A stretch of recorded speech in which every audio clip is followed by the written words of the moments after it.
First order of business is to set up the front porch and the stabilization collar. You might also hear it referred to as a stab collar. Basically just to make sure that Orion stays upright, doesn't sway in the water too much, again, to make it easier for recovery forces to get the astronauts out.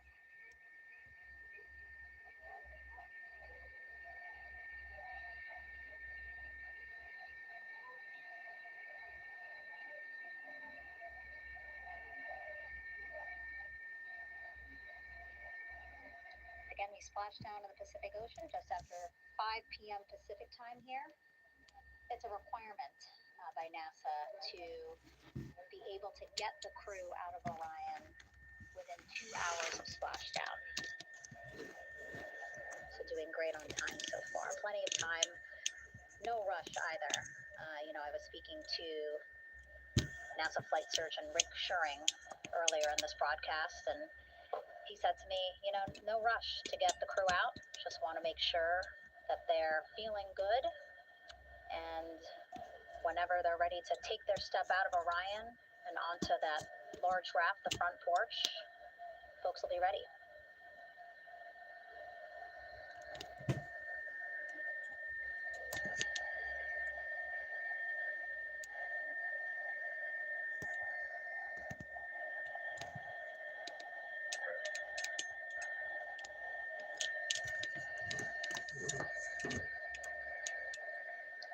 And as there are mission audio loops in mission control in Houston, there is a mission audio loop here on the ship, and it was just reported out that the side hatch is open.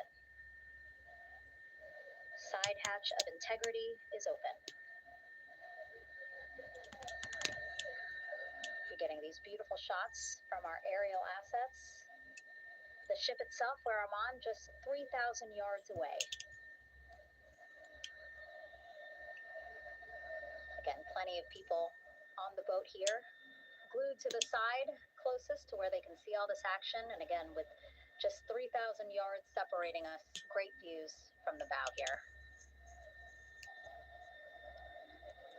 You can see now that side hatch is open. One of the Navy personnel is about to get inside there.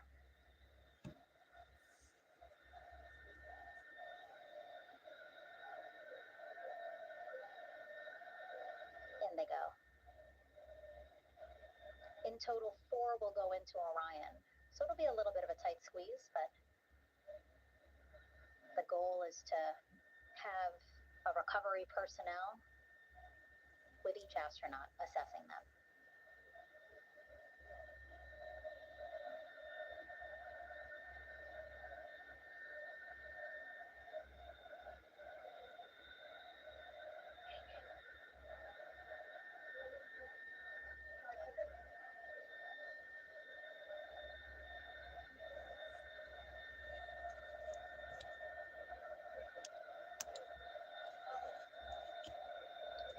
Boat's getting closer now.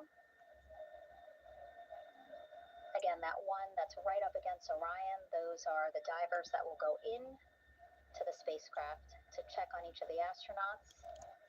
These other boats will begin doing a number of things, putting on that stabilization collar onto Orion, building that front porch. Eventually, they will retrieve the parachutes, as well as tow Orion back to the well deck of the recovery ship here.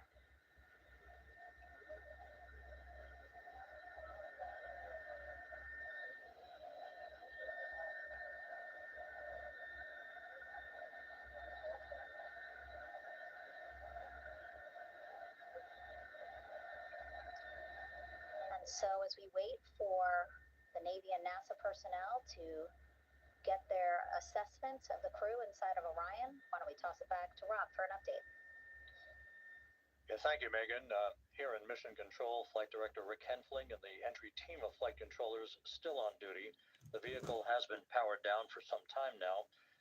There are no hazardous gases emanating from integrity. That, of course, allowed the recovery personnel to approach the vehicle and then open the hatch to begin the initial medical assessment of the crew, as you just indicated. Now we're standing by for the erection of that inflatable raft, the front porch, alongside of the vehicle that will enable the crew to be extracted one by one onto the raft, have a moment or two to get their land legs back before they're hoisted into two hovering Navy helicopters, two crew members for each helicopter, for a short flight back to the deck of the USS John P. Murtha.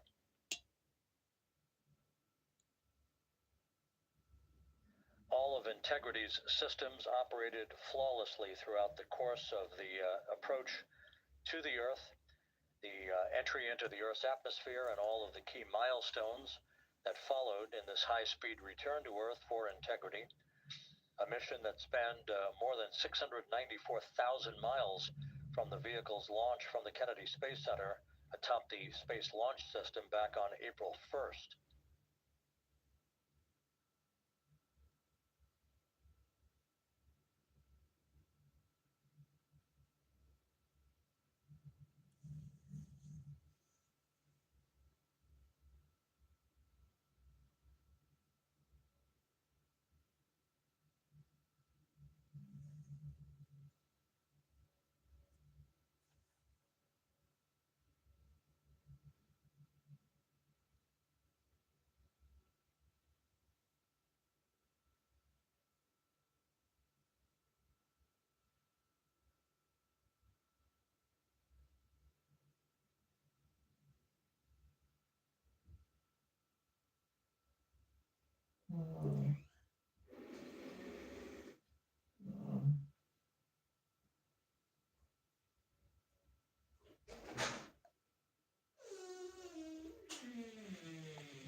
As we mentioned at the top of the broadcast, the last time that the Apollo program saw a splashdown in the Pacific was Apollo 17 back on December 19th, 1972. So for the first time in 53 and a half years, we have reenacted that with the arrival of Integrity's astronauts as they flew around the moon in that historic lunar flyby that began with a trans-lunar injection burn that took them out of Earth orbit following 24 hours of a high Earth orbit trajectory. The high Earth orbit trajectory enabled flight controllers here to have a full 24 hours to evaluate the systems on Integrity and the condition of the crew before they would commit to flying to the moon.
With the side hatch of Orion having been opened to set the stage for the erection of the inflatable life raft, known as the front porch, to be erected alongside the spacecraft for the extraction of the crew, let's play for you an interview that my colleague Megan Cruz conducted on the USS John P. Murtha with Navy diver First Class David McMahon that explains how this process is unfolding. Okay, Davey, so you and some of your team, one last look over of the stabilization collar, correct? Yes, ma'am. Okay, so what is this stabilization collar? This is what's going to stabilize the capsule out there in the ocean. We don't know how good the weather or the waves will be that day, so this will help prevent any unnecessary occurrences from happening, stabilizing the capsule and the astronauts inside.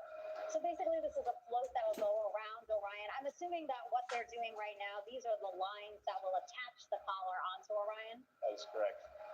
And so what are they doing here? So we've got the lower line that will secure the inflation device before we inflate it.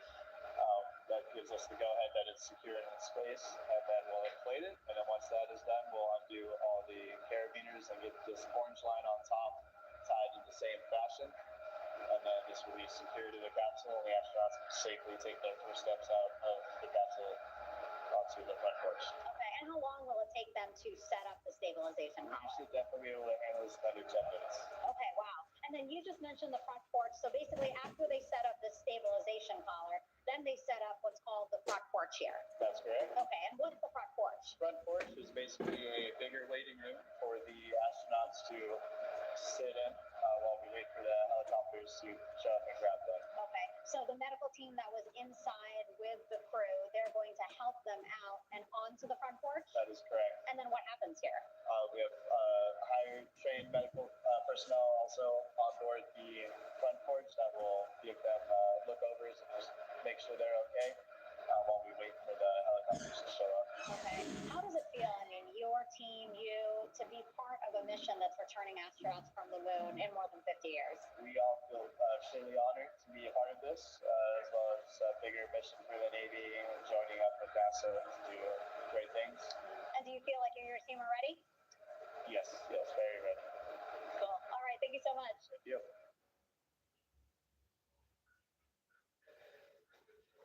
Once again, the recovery operations are continuing out in the Pacific.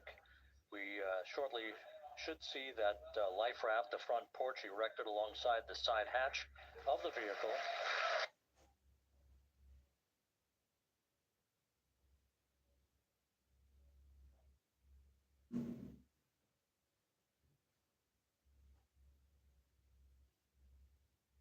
A number of flight controllers have come into the flight control room to receive congratulations from Entry Flight Director Rick Henfling. But we're going to stick with our operations out of the Pacific as we await the extraction of the 4 crew members who are reported to be in excellent condition.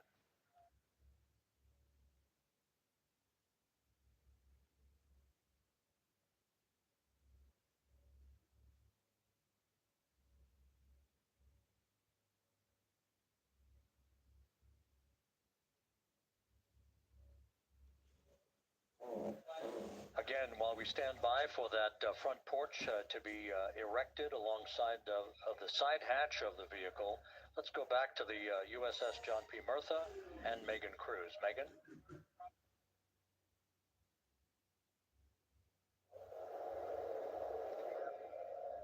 Hey, Rob. Pausing now to listen to some internal audio loops again. The operations team here on the ship communicating with everyone out on the water. It seems like currents are hindering them a little bit from unfurling and inflating the stabilization collar as well as the front porch. But again, the requirement to get the crew out within 2 hours of splashdown, plenty of time. So no concerns just yet. But as calm as the water looks, yeah, it looks like it's hindering the teams just a tad. People inside. 4 divers Navy divers, all with medical training, each assigned to an astronaut each. Making sure that they're comfortable, feeling good.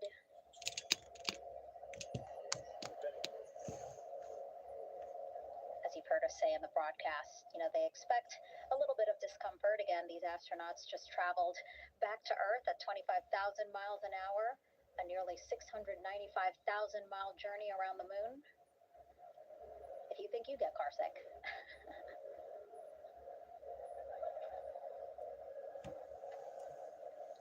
Again, 6 boats out there, lots of gear with them, just in case, right? As we said, the crew reported feeling great. But again, all those folks out there, in case they weren't, right? NASA is all about making sure we think about every situation that can happen.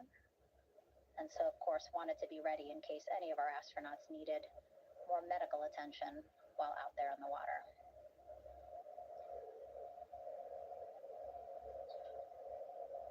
You see now teams, again, trying to set up the stabilization collar and front porch for the crew to get out of Orion. They need both, right? The stabilization collar will keep Orion from swaying as you see it is doing now.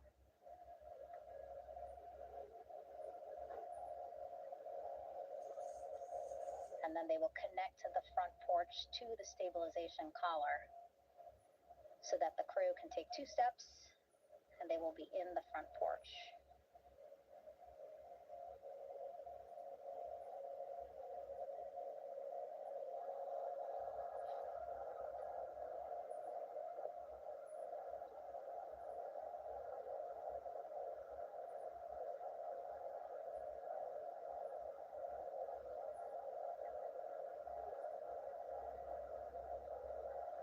I'll chatter on the mission audio loops. That's a good thing.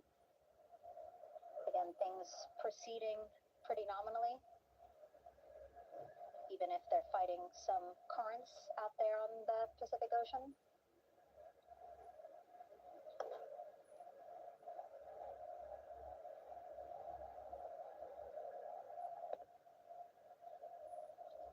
Again, the goal, setting up the stabilization collar and the front porch so that the crew can rest comfortably in the front porch, get placed into harnesses so that 2 helicopters can lift them off the front porch and onto the USS John Murphy here.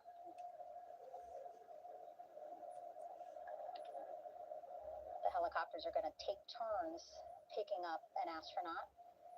So again, Helo 1 and Helo 2.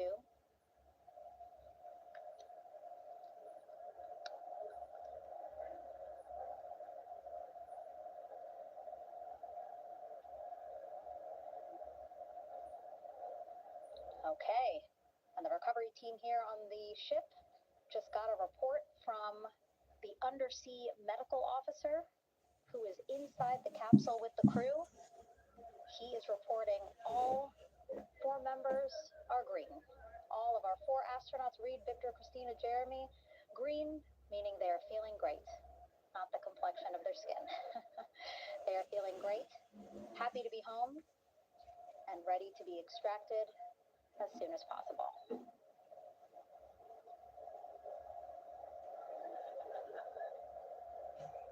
And so, as I was saying, we have 2 helicopters circling the activity you're seeing on the water right now.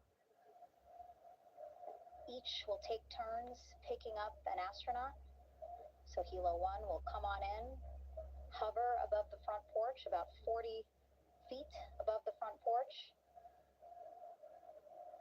A Navy recovery specialist will be hoisted down into the front porch. Will connect to the first astronaut, which we're expecting to be Christina. And then Helo 2 comes around, picks up Jeremy, while Helo 1 stays above head. And then Helo 1 will come back in for another astronaut, and then Helo 2 for the last astronaut, and then back to the flight deck here on the recovery ship.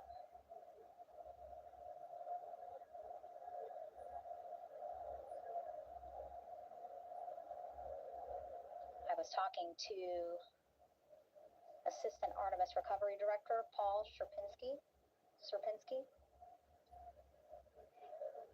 He said helos are a much quicker, safer way to get on board. They did actually consider boats, but then if you think about it, longer time, the crew would have to move through more of the ship. This way the helos will give a more direct, quicker route to the medical bay for our 4 astronauts.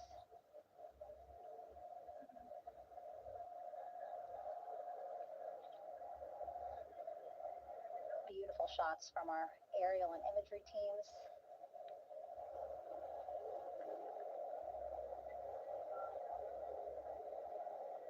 Clouds have dissipated for a clear view from the bow of the recovery ship here.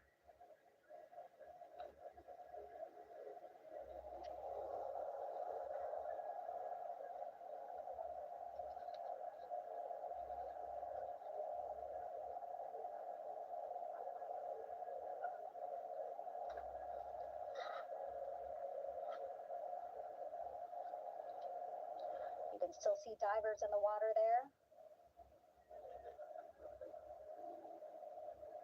Encircling Orion, that is that stabilization collar we've been telling you about. As you saw in that interview just a few minutes ago, they have to first connect it to Orion, and then once it's secured onto Orion, they can inflate it, and then they'll further secure it with other harnesses and lines.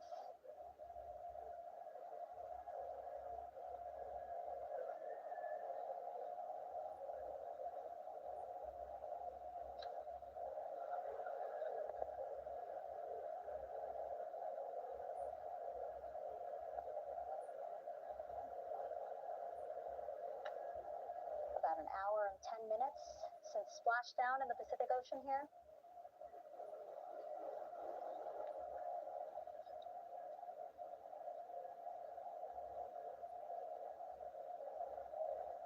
Reed, Victor, Christina, and Jeremy back home after a history-making mission to the moon and back.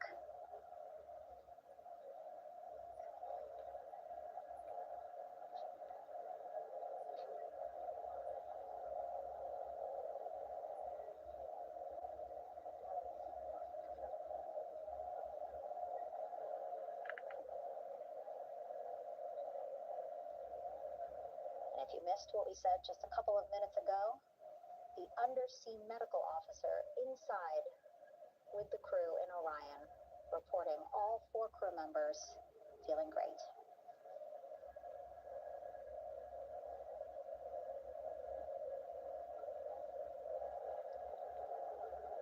Progress being made there on the stabilization collar. It looks like they are beginning to inflate it.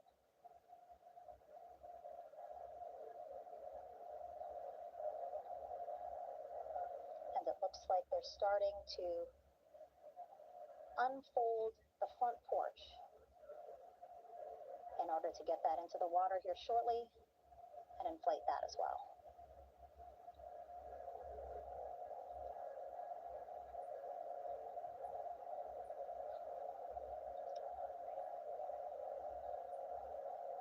Again, more than 40 people out in the water right now. And those Navy and NASA personnel have been in the water for now about 4 hours.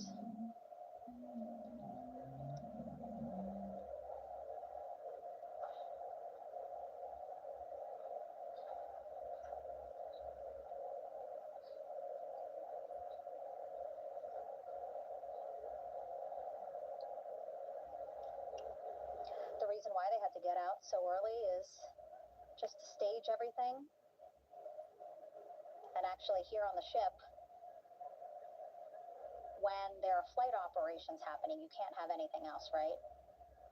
Just because the flight deck can be a dangerous place, so they just want to focus on planes coming and going from the ship, so that's why they wanted to get the boats in the water to make sure that they have all the time they needed for the flight ops.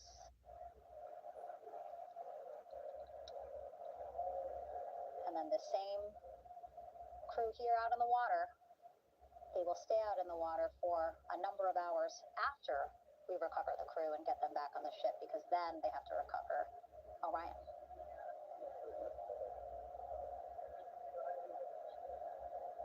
All right, that stabilization collar looking good around Orion. We're now seeing some recovery personnel getting on to that collar.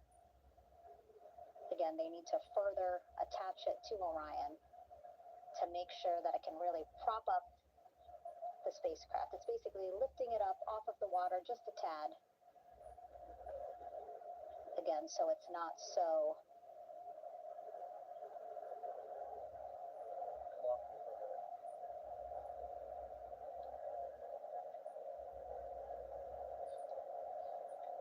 it doesn't sway so much in the water there.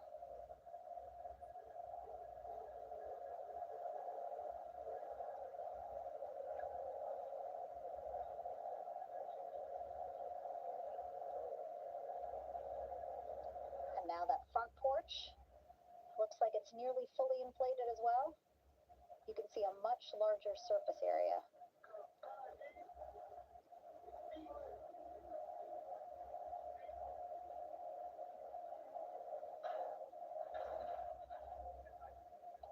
So once the crew get out of Orion, they can stretch their legs a little bit on this front porch, get some fresh air.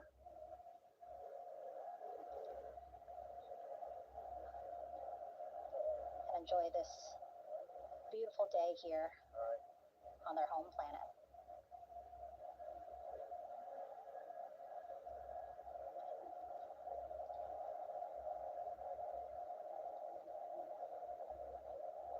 Teams now are about to connect the front porch to the stabilization collar.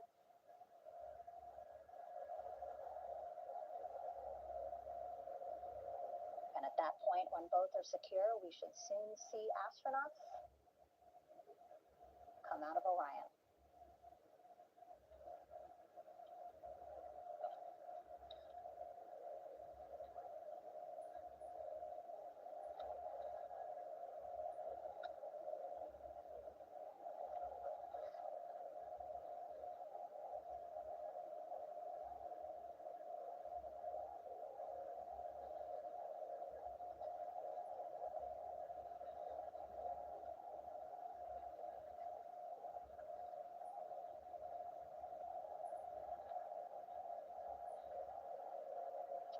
All these views you see also being fed to the Landing Force Operations Center here on the ship. Of course, it is very important for our recovery teams leading the mission to have all the views that you're seeing as well. Again, listening to their communication loop here on the ship. Very quiet, which is a good thing. That means things are going pretty nominally, meaning as expected.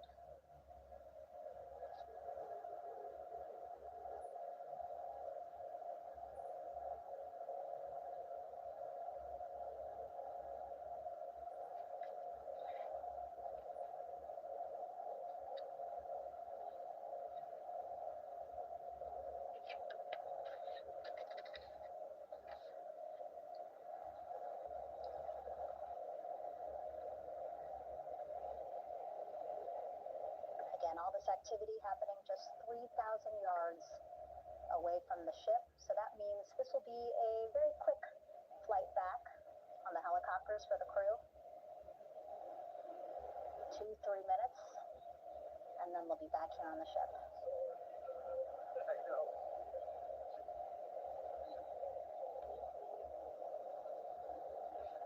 Okay, saw a thumbs up from one of the personnel on the front porch. It looks like they are now getting ready to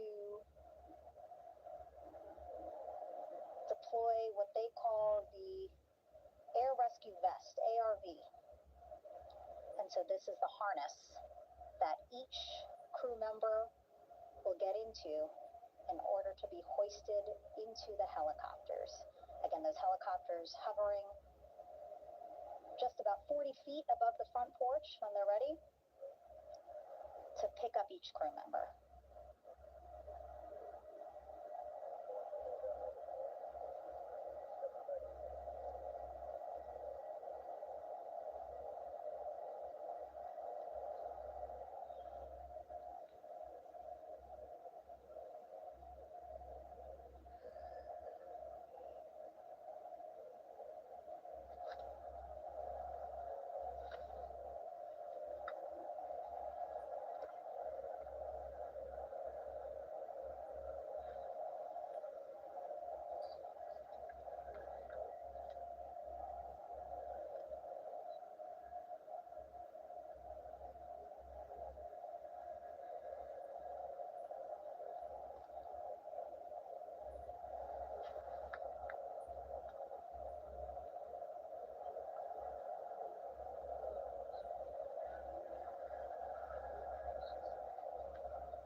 This is Mission Control Houston. Behind me, a fairly raucous scene as hundreds of flight controllers have poured into the flight control room here. This is reminiscent of the scene after the final shuttle mission of STS-135, although that was the end of a program. This is only the beginning of a program with the textbook splashdown of Integrity and its 4 astronauts. We're standing by for the crew to be extracted from the spacecraft.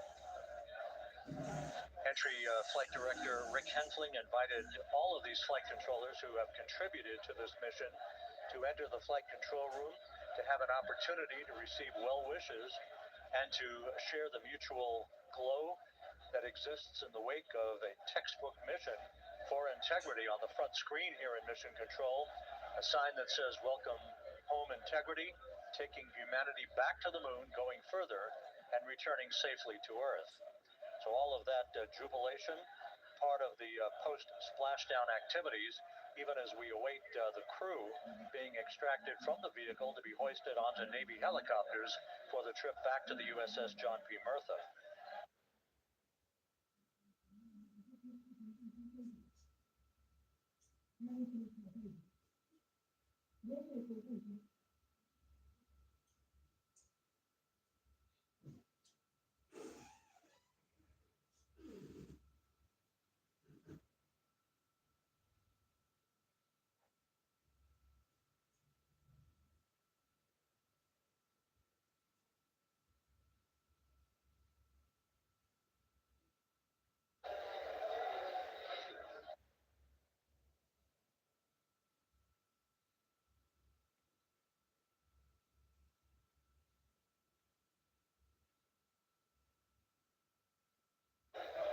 Once again here in Mission Control, this view of the Artemis Flight Control Room, known as the White Flight Control Room. This is the old shuttle flight control room, and now is the home of Artemis missions to the moon and beyond. Once again, quite a few flight controllers were invited in by Entry Flight Director Rick Henfling to share in the jubilation following the successful splashdown of Integrity. That splashdown occurring an hour and 22 minutes ago, as we stand by for the completion of the extraction of the crew, and ultimately they're hoisting onto Navy helicopters for a short flight back to the USS John P. Murtha. Splashdown occurred at 7:07 and 27 seconds p.m. Central Time. I had an opportunity to talk to the head of Flight Dynamics, Jeff Birch, a moment or two ago. He said the trajectory of Integrity coming through the Earth's atmosphere was so precise, they've never seen anything line up on a ground track like today's entry by Integrity for its splashdown southwest of San Diego.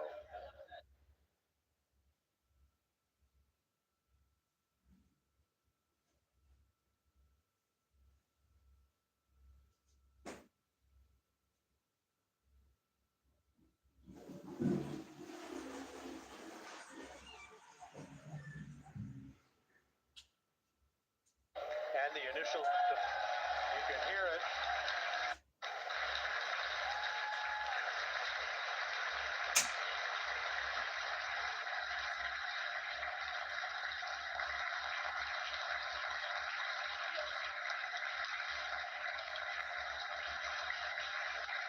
Jubilation here in the flight control room. The first crew member is out of Integrity.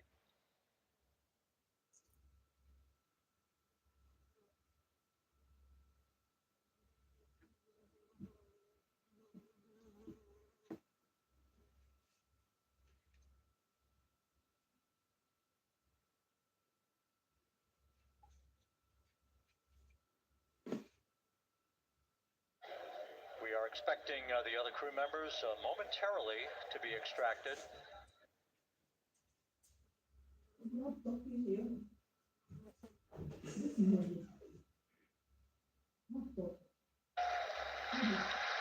now have 2 crew members out.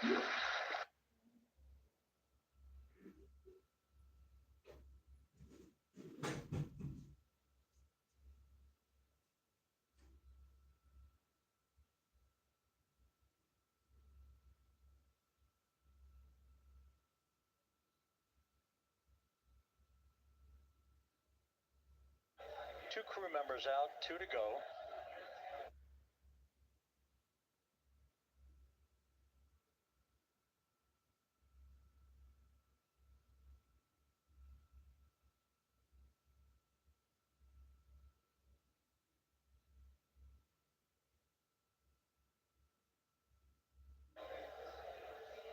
We're about 1 hour from sunset out in the Pacific. Everything continues to go well.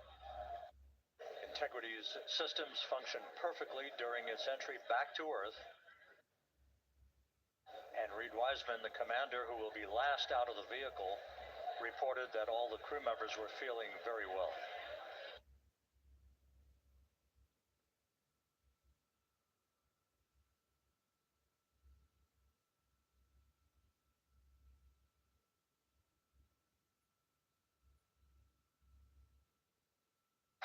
Crew member number 3 now out.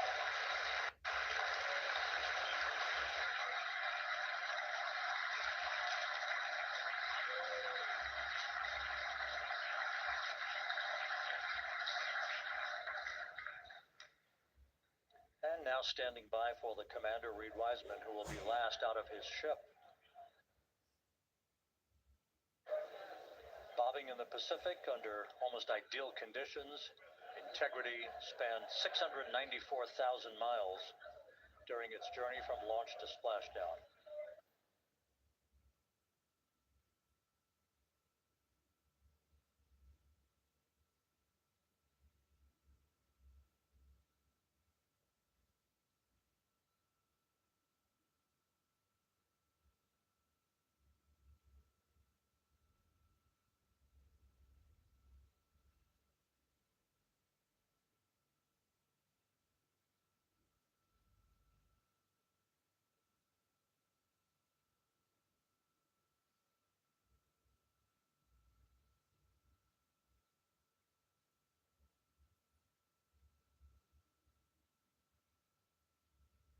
And we now have Reed Wiseman out of the vehicle, all 4 crew members now out of Integrity.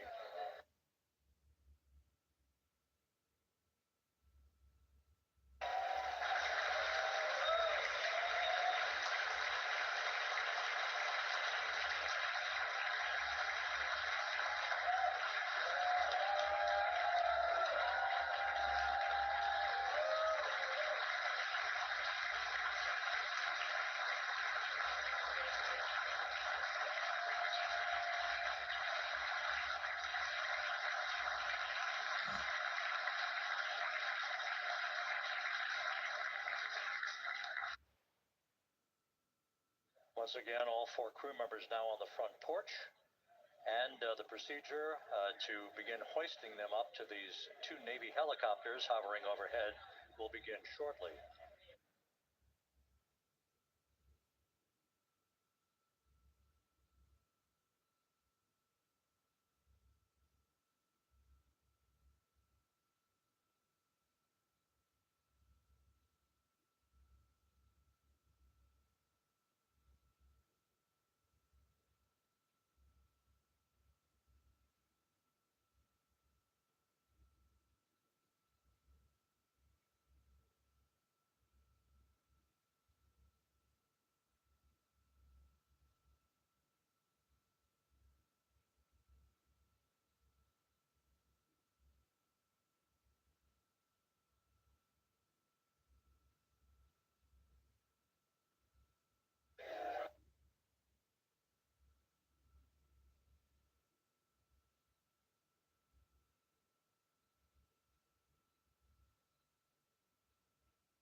This is Mission Control Houston.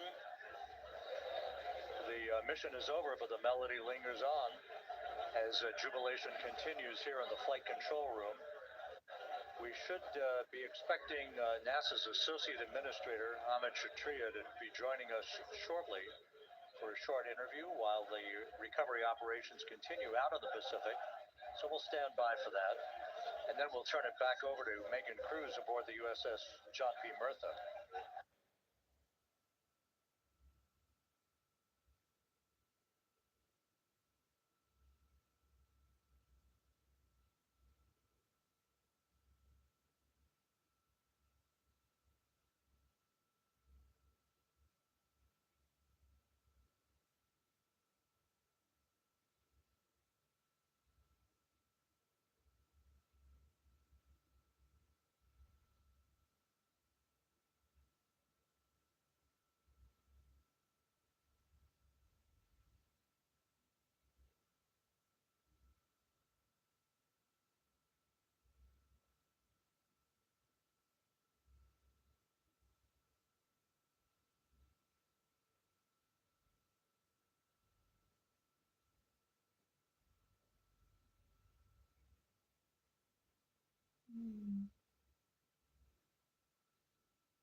This is Mission Control Houston here in the Artemis flight control room.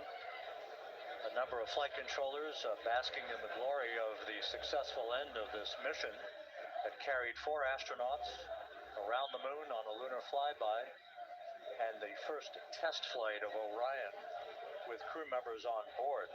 Splashdown occurring an hour and 32 minutes ago after a flawless descent back into the Earth's atmosphere for the vehicle. Its 4 crew members in good shape, simply enjoying their time right now on the front porch, as it were, the inflatable raft alongside of their Integrity spacecraft. We're expecting Amit Kshatriya, the NASA Associate Administrator, to join us here momentarily for a brief interview before we turn it back over to Megan Cruz aboard the USS John P. Murtha, the recovery ship.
This is Mission Control Houston.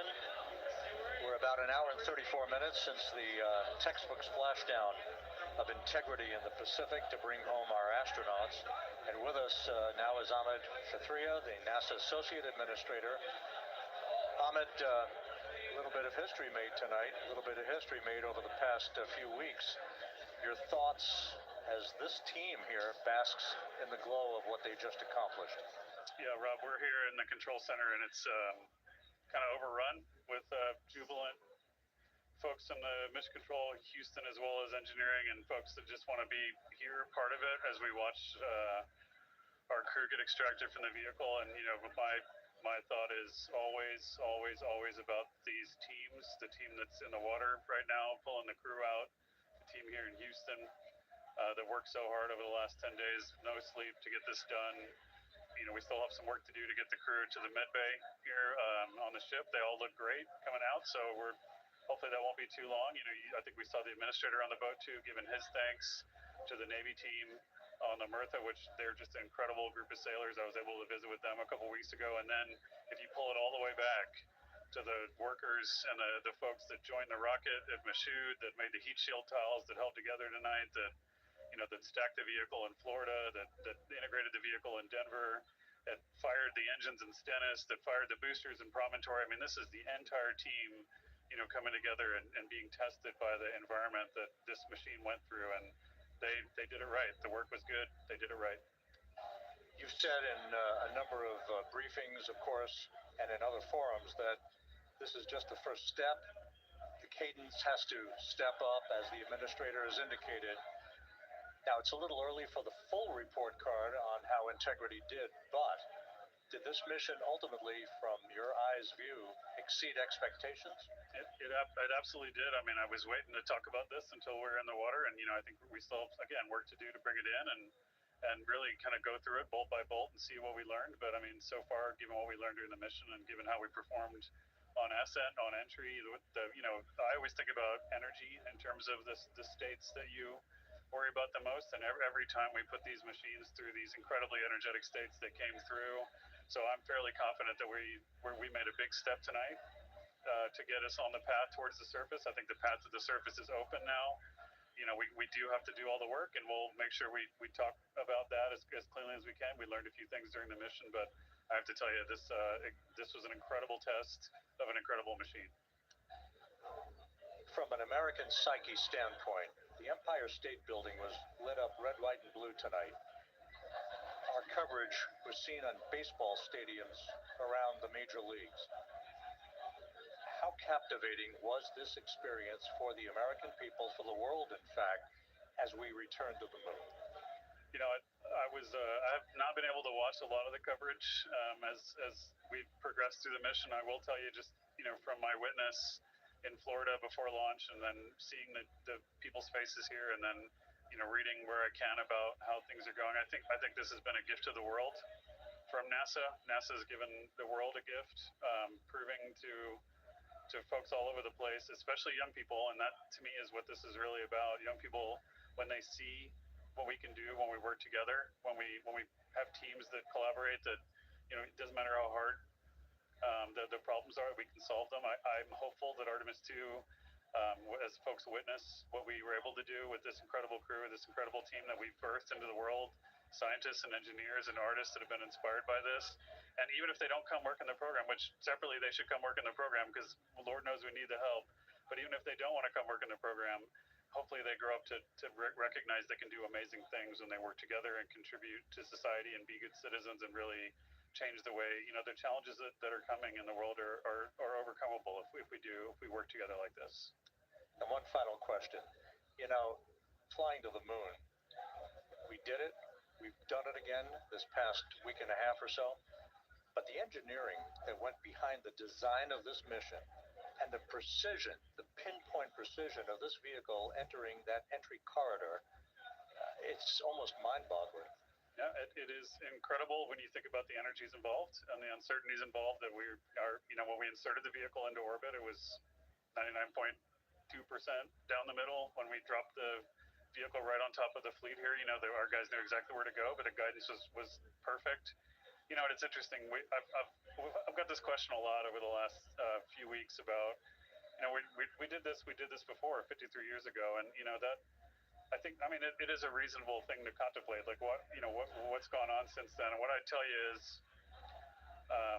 when we did Apollo, which again, the more we learn about what they did, the more magical it seems what they were able to accomplish given the technology and the learnings that they had. But when we did Apollo, the architects of Apollo, Gilbert, Seaman, von Braun, Mueller, what they really, really wanted to do, as they were contemplating what it meant to expand our range of action to the lunar surface, what they wanted to do was learn how to live and work in space for a long time.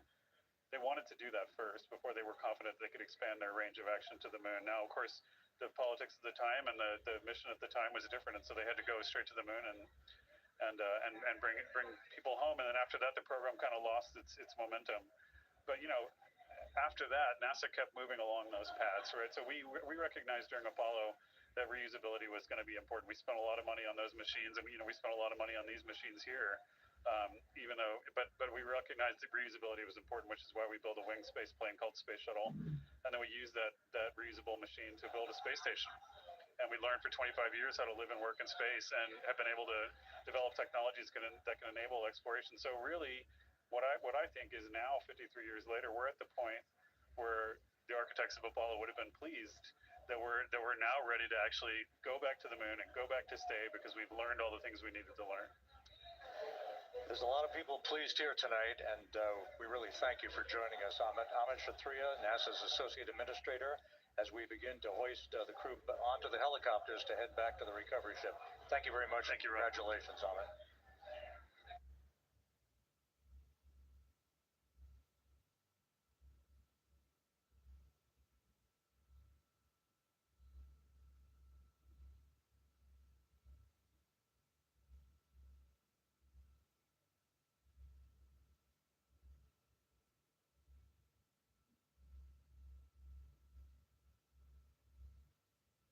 This is Mission Control Houston, with the crew members now beginning to be hoisted aboard the Navy helicopters. Let's go to Megan Cruz aboard the USS John P. Murtha, who will take it from here.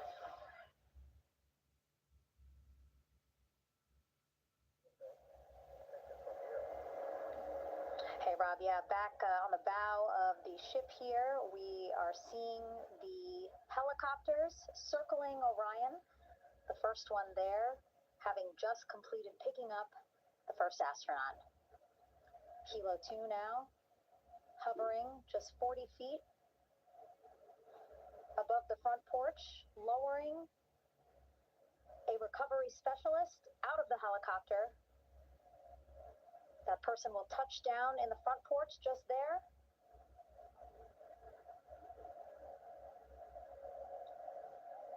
The crew members already outfitted with a harness that will allow them to quickly attach to the hoisting device.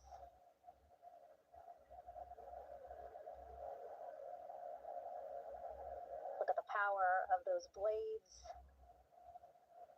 throwing water out at the center there, the front porch,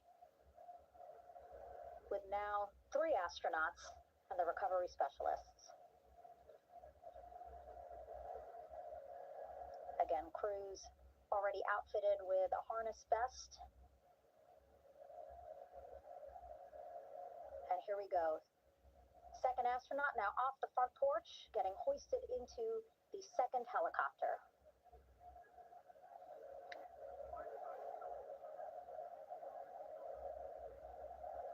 That helicopter will now hover just a distance away to give room for the first helicopter to come back and pick up the third astronaut.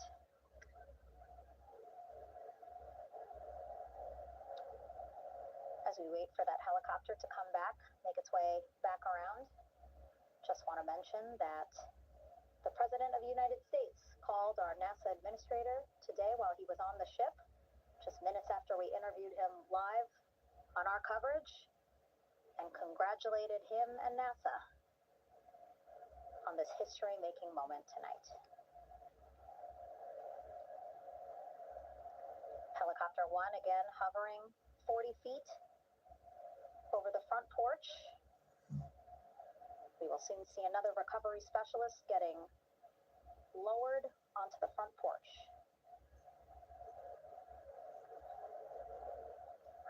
Wow, imagine sitting on that front porch, the wind, the water.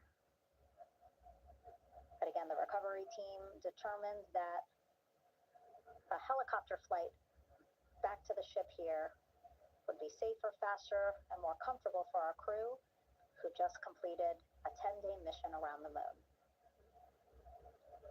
Third astronaut in the air, getting hoisted quickly back into the first helicopter now.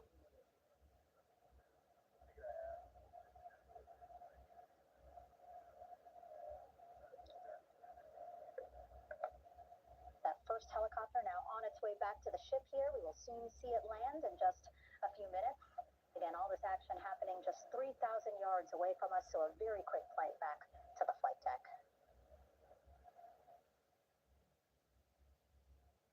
Now the only person left on the front porch, Commander Reed Wiseman.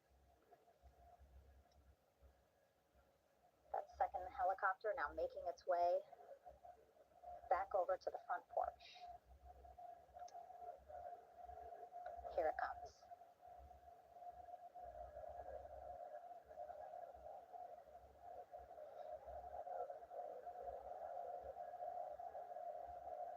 Making its final approach here.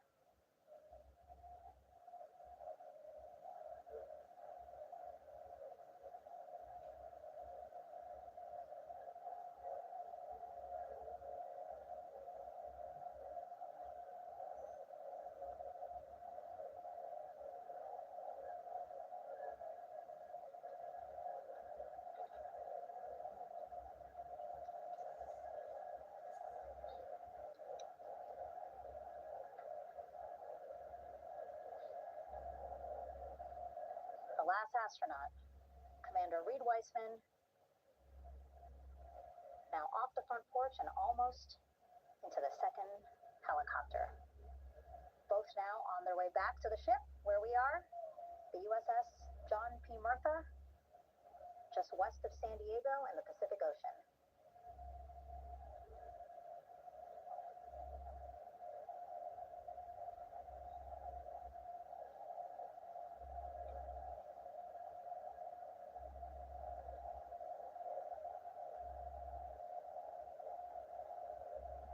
Exciting to see our 4 crew members minutes away from landing on the flight deck here on the recovery ship.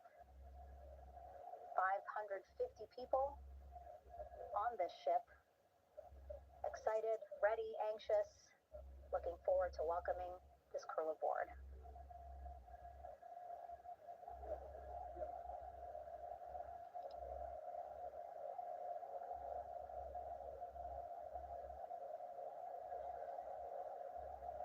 Watching them now with our own eyes.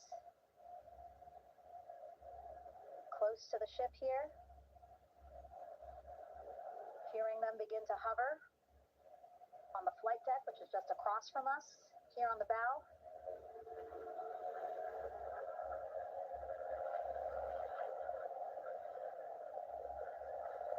The first helicopter coming in.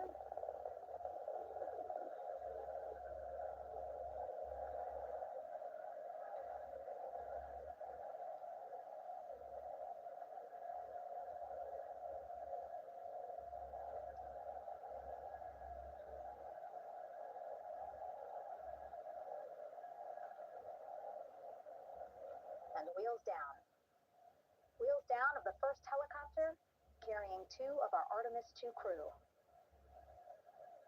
Pilot Victor Glover and mission specialist Christina Cook.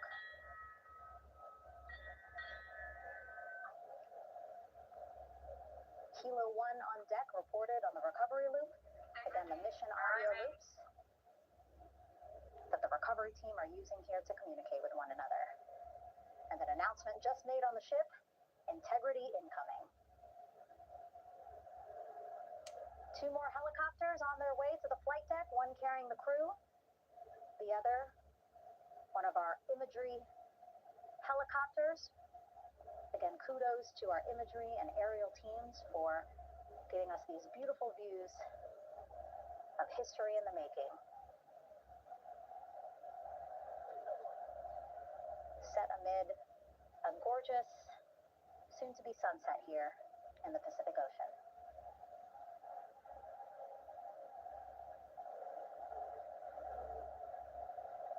Second helicopter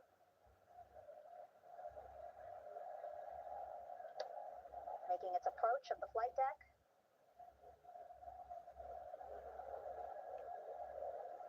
Plenty of people here on the bow with their cell phones out, filming this moment.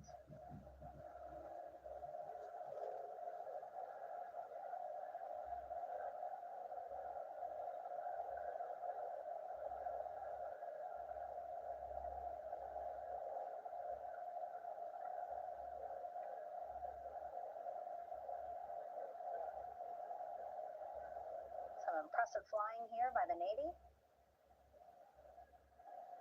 as we are seconds away from wheels down.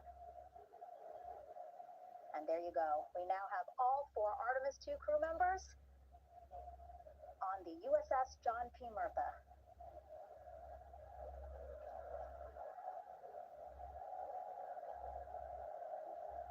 I'm sure they're happy to be out of the water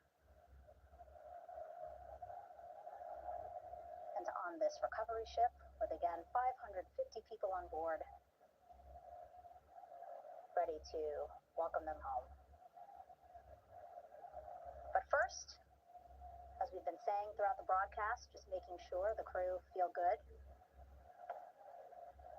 We reported that they were feeling good when they were in Orion, but those were just initial, quick, verbal assessments of how they're feeling.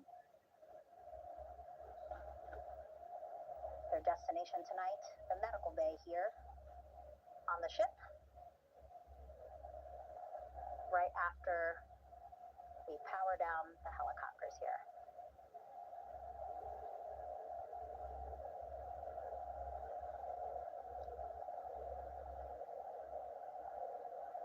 The team on the flight deck working quickly but methodically.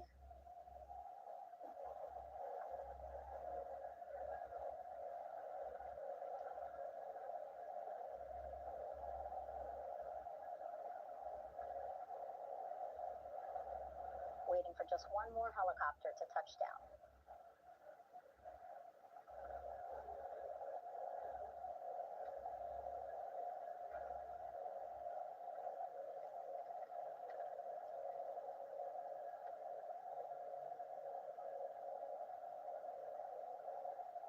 Very limited personnel here on the flight deck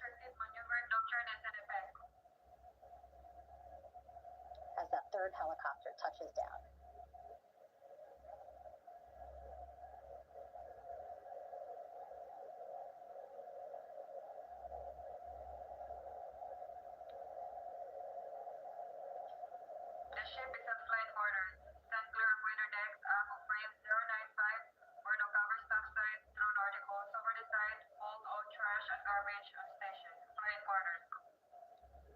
Well, just a few folks on the flight deck itself. There are plenty more on some upper decks. You see in some of our views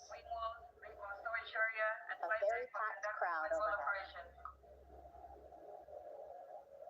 Announcements being made over the ship's loudspeaker system, reminding folks to stay clear of operational areas like the flight deck, so that teams can work quickly to get the crew off the helicopters and into the medical bay.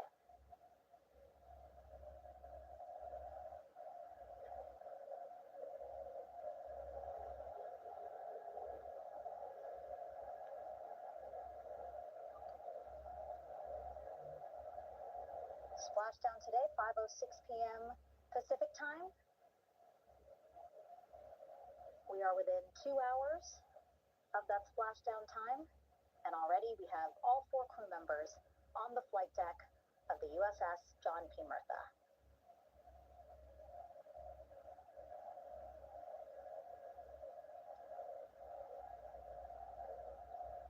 Again, crew waiting before getting out for the helicopters to completely shut down.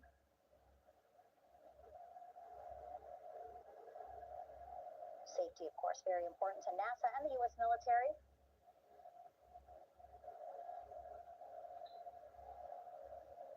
So we'll wait just a couple of minutes here before we start seeing crew members walk off the helicopters one by one.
All right, and now here we see pilot Victor Glover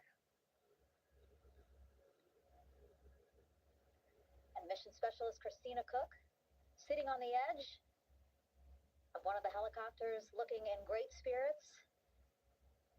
That familiar smile and laugh from Victor, I can see it from here. Christina, I'm sure, feeling the same way, just blocked a little bit by our camera here, but we'll see her here shortly.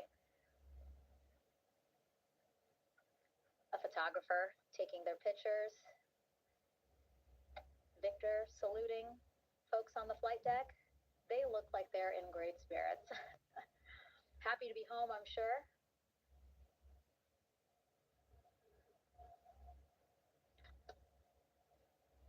If you're sitting at home, I hope you too are wondering, what would you want to ask them if you got a chance to talk to them? Because that is what I'm thinking about. Getting the opportunity to talk to or ask questions of these 4 astronauts who just made history as the first crew to return to the moon since 1972.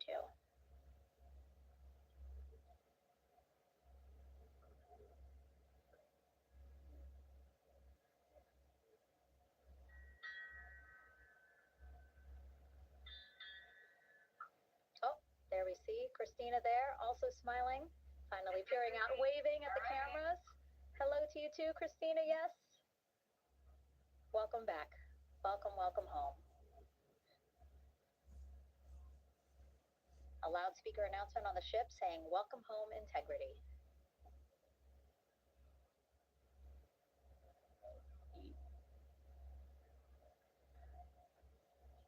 Victor in great spirits. I can't see who he's talking to, but I kind of think that he might be talking to his other 2 crew members.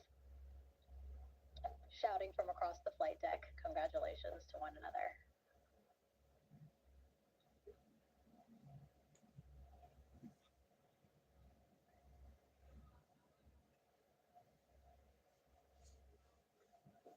And so now we see some Navy personnel walking up to the helicopter.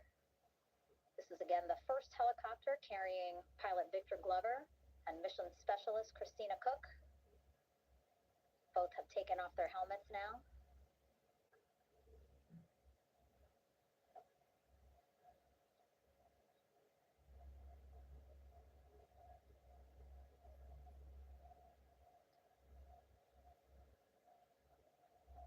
Some pictures, video, to catalog this historic moment. A beautiful sunset just behind them here in the Pacific Ocean. Golden hour. These pictures will be beautiful.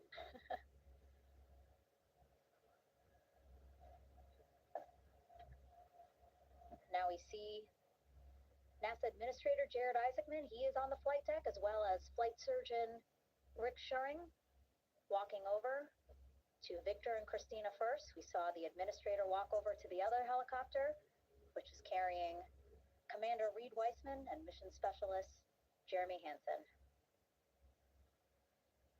We heard from Rick earlier in the broadcast. Again, he said he's going to be out there on the flight deck to do another initial assessment of the crew, ask them how they're feeling,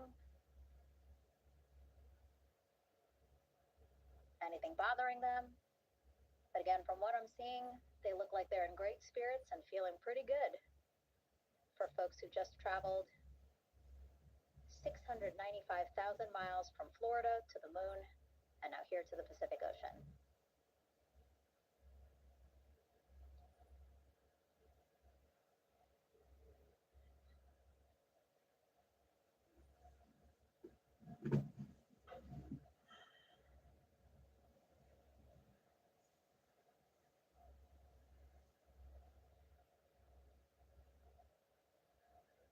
We're now seeing NASA Administrator Jared Isaacman walking across the flight deck. He had been talking to Reed and Jeremy, now approaching Victor and Christina.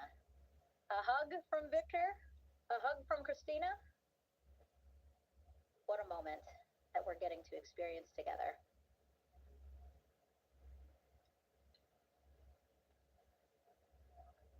I'm sure congratulatory words. You know, we got to speak to the administrator live on this broadcast as well, and he said the kid in him right now, giddy, absolutely giddy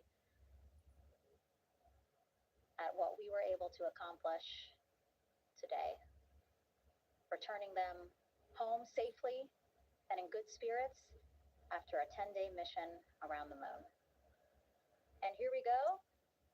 We're seeing Jeremy walking, waving across the flight deck, now on his way to the medical bay.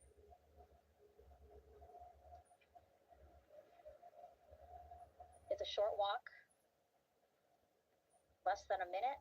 Again, that's why the recovery team decided to use helicopters to get them on the flight deck for that short walk to medical bay. And now on the flight deck, we see the chief of the astronaut office, Scott Tingle. Rick Schuring switching places. He's going over to the other helicopter. Big hugs from Victor, Christina to Scott. Again, a gorgeous sunset setting the stage for this recovery tonight.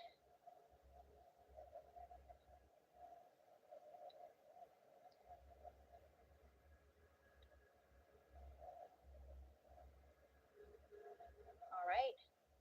And now here we are, Christina, making her way, looking thankful, grateful, happy to be home.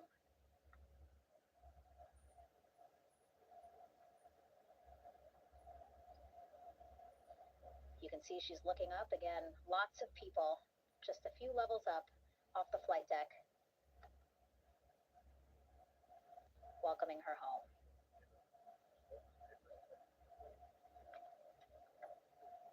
Scott holding the door like a gentleman, but back on his way to the other crew still on the flight deck.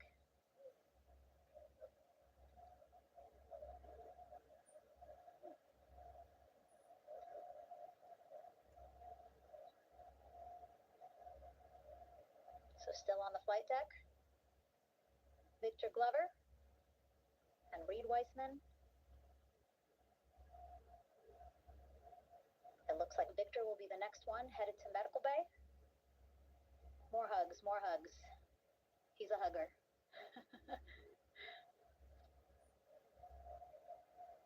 Victor looking good as he walks across the flight deck.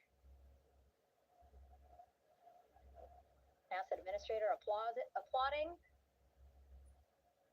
Victor applauding for all the folks on the ship with him who played a role in their safe return today.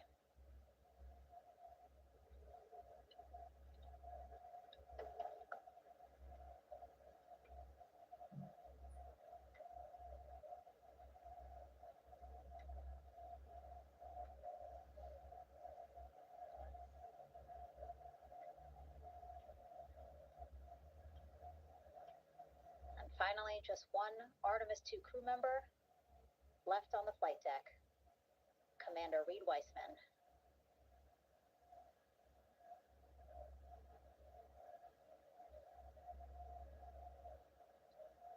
Applause from the group there on the flight deck, I'm sure, as well as on the level just above them, packed with people. Reed looking good as he takes his steps towards the medical bay.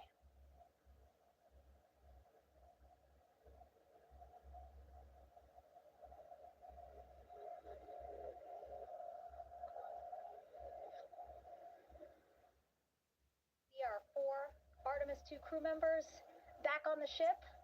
Again, now they will head into medical bay, where they will be assessed by flight surgeons from both NASA as well as the Canadian Space Agency. A more in-depth assessment. When they get to medical bay, they will each have their own nurse. They will be helped out of their suits. And then again, we'll check to see that they're feeling good. Make sure it's not just adrenaline, but that they are feeling good from their long journey back from the moon. Beautiful shot of that sunset illuminating our flight deck.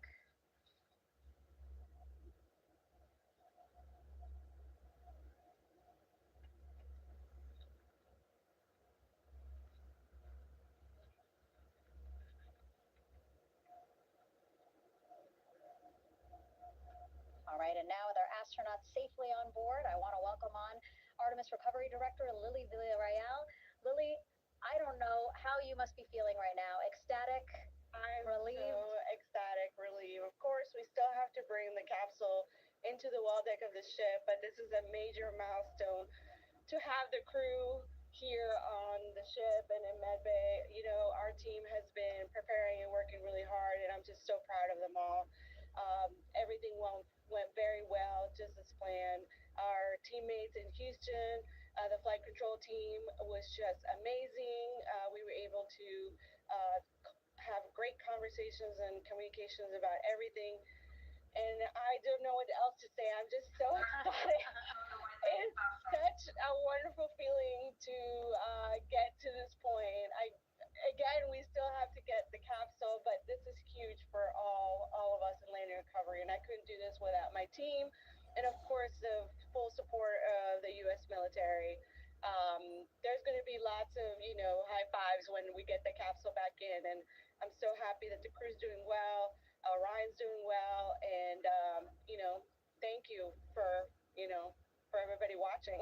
Yeah, it was great to watch the crew come back to the ship with you.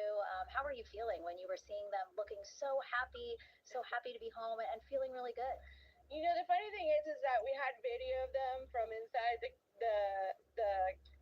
Orion vehicle. They were like that from the beginning. When we opened the hatch, they were already out of their seats, having a good time, waiting for us to open the hatch. And they opened the hatch, and of course, we did the first medical assessment. Everybody was doing very well, and they were just having such a great time with the medical team that was inside the capsule. I think they were all taking selfies with the phones that they have, probably talking about what they saw, and it was just smiles all around. They were having such a great time. And then we put them on the front porch when we were ready to put them on the front porch. And again, you could see they were just so ecstatic to be home and talking to everybody. So we were very happy to see all of that in the control room of the LFOC. How remarkable is that? Again, if we think about their journey, the 695,000-mile journey around the moon and back, coming back at 30 times faster than the speed of sound. I mean, how remarkable is that they are in such good spirits? I mean, this is an amazing crew. I think you guys have seen it for the past 10 days. They're wonderful people, and we're so happy that they brought us along on that ride. And I can't wait to see all the additional videos and pictures that they have that, we'll get a hold of now that they're back on the ground. And I can't wait to hear how, a little more than what we saw on the press briefings from the crew about what they saw It's just fantastic. Some of my favorite people around this 10 days was a science team and how excited they were. And so this is exactly how we feel in the landing recovery team when the science team went. Oh my goodness, when they heard all the discussions about the moon. This is exactly how we feel now in the landing recovery team. We're so ecstatic. Yeah. Again, we have to recover the capsule. I want to make sure we don't forget about our Orion. Lily's all about business. She's thinking about what's next. But yeah, speaking of these 10 days, I mean, we have been along for the journey with them, live with them 24/7 for 10 days, and just really seeing the engagement that we've gotten from around the world. What do you hope people take away from this mission? I think that's fantastic. So, my story was that I went to the Kennedy Space Center. I was born in Colombia. I was 10 years old when we moved to the United States, but when I was 7, my family took me to the visitor center, and that's when I learned about Apollo. And we went to the moon, and I learned about astronauts, and that story was what really fueled me to want to do STEM and want to be an astronaut. And I think that this Artemis program is going to do exactly what girls, my age back then is 7, young people right now, girls and even like young men, obviously. But we want to empower people to know that you can do this, right? If you want to come and work for NASA, if I did it, they can do it. And Artemis program is just going to inspire everybody, and I'm so happy about that. Yeah. Like Apollo inspired me. Thank you so much, Lily. Really appreciate you being here. As you said, still a lot of work to do. 5 to 6 more hours to recover Orion that's still out in the water. So I'll let you get back to it. But you had beautiful words to say again. We hope that this inspires people. We hope that you come and join us at NASA and accomplish great things with us in the future. Back to you, Rob. Thank you, Megan, and safe sailing out there in the Pacific. Here in Mission Control, it is now all quiet. The team of flight controllers and all their support personnel have left the room to enjoy the aftermath of a textbook touchdown by Integrity that splashed down in the Pacific right on target to complete this historic flyby of the moon, the Artemis 2 mission. With that, we'll wrap up our coverage for the night and point you to a post-splashdown news conference in 15 minutes at 9:35 p.m. Central Time, 10:35 p.m. Eastern Time, where managers will discuss the return of the Integrity spacecraft and the completion of the Artemis 2 mission. With that, we'll wrap up our coverage for this evening and historic mission in the history books. This is Mission Control Houston.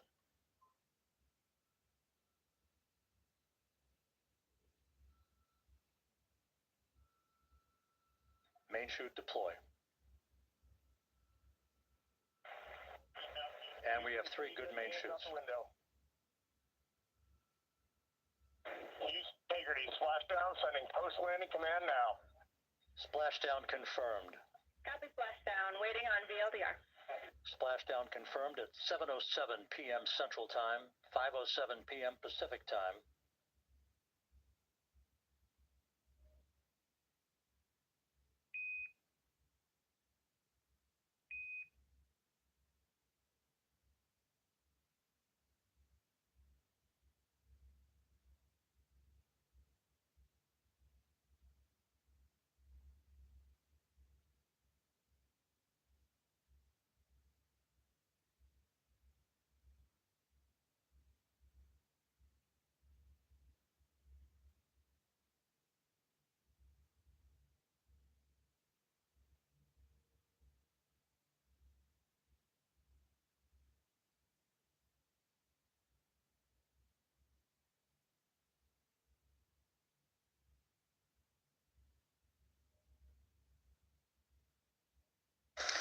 And so the suits they're wearing, they're called the Orion Crew Survival Suits, or OX suits.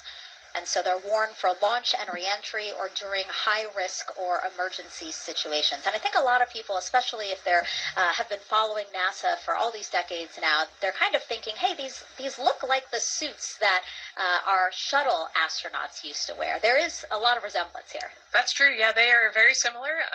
NASA does a great job of leveraging the lessons that we learned from previous missions. So dating all the way back to Apollo, some of our first spaceflight missions, we learned lessons about the suits and how to make them better, and we just continued to carry that through all the way into the Artemis mission.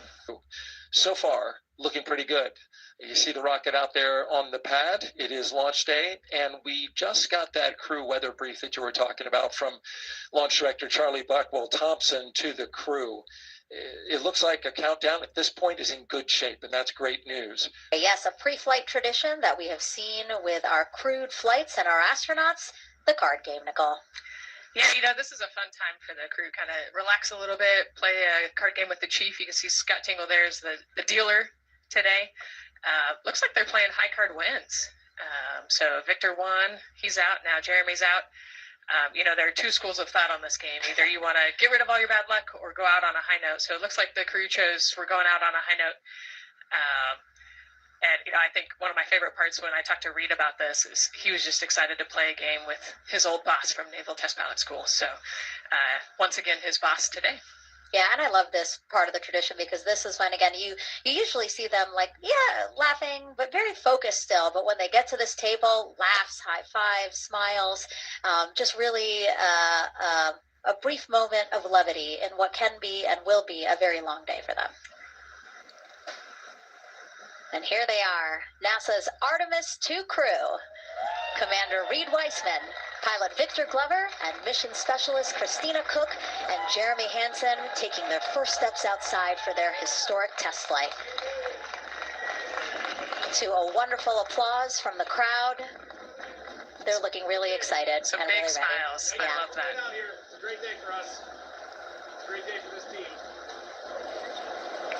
A few words from Reed. Great day for us, the team, he said. Thumbs up, more thumbs up. Of course, a lot of pictures. We hear some camera shutter clicks back there. I love the energy of this crowd. Let's go. And so now the crew walking over to each of their pens. The first people closest to them, of course, their family members who got to quarantine with them, correct? Yes. Yeah, so the ones that are close and waving, those are the immediate family, so spouses, partners, kids. And we're trying to give them some privacy so that they can have their conversations with their family members. Christina there, she has her husband. Victor has 4 daughters and his wife, they're there. Reed, his 2 daughters are there. And then Jeremy, his wife, 2 daughters and a son. When you were standing in their shoes, Nicole, when you flew for Crew 10, what were you kind of talking about? Did you really think about this moment and what you might want to say? That they've all already done their real goodbyes, in person. And so this is more just kind of, again, that last chance to wave, last chance to get one smile. You see Christina there smiling. So this felt much less heavy and just, waving and maybe cracking a joke or something, saying hi. So this was a really, really great moment for our crew. You heard Reed there saying, thank you guys, as the crowd picks up again with their applause, and the 4 of them step into their astrovan. Looking at the clock, very on schedule right now. Again, of course. Yep. And there they go.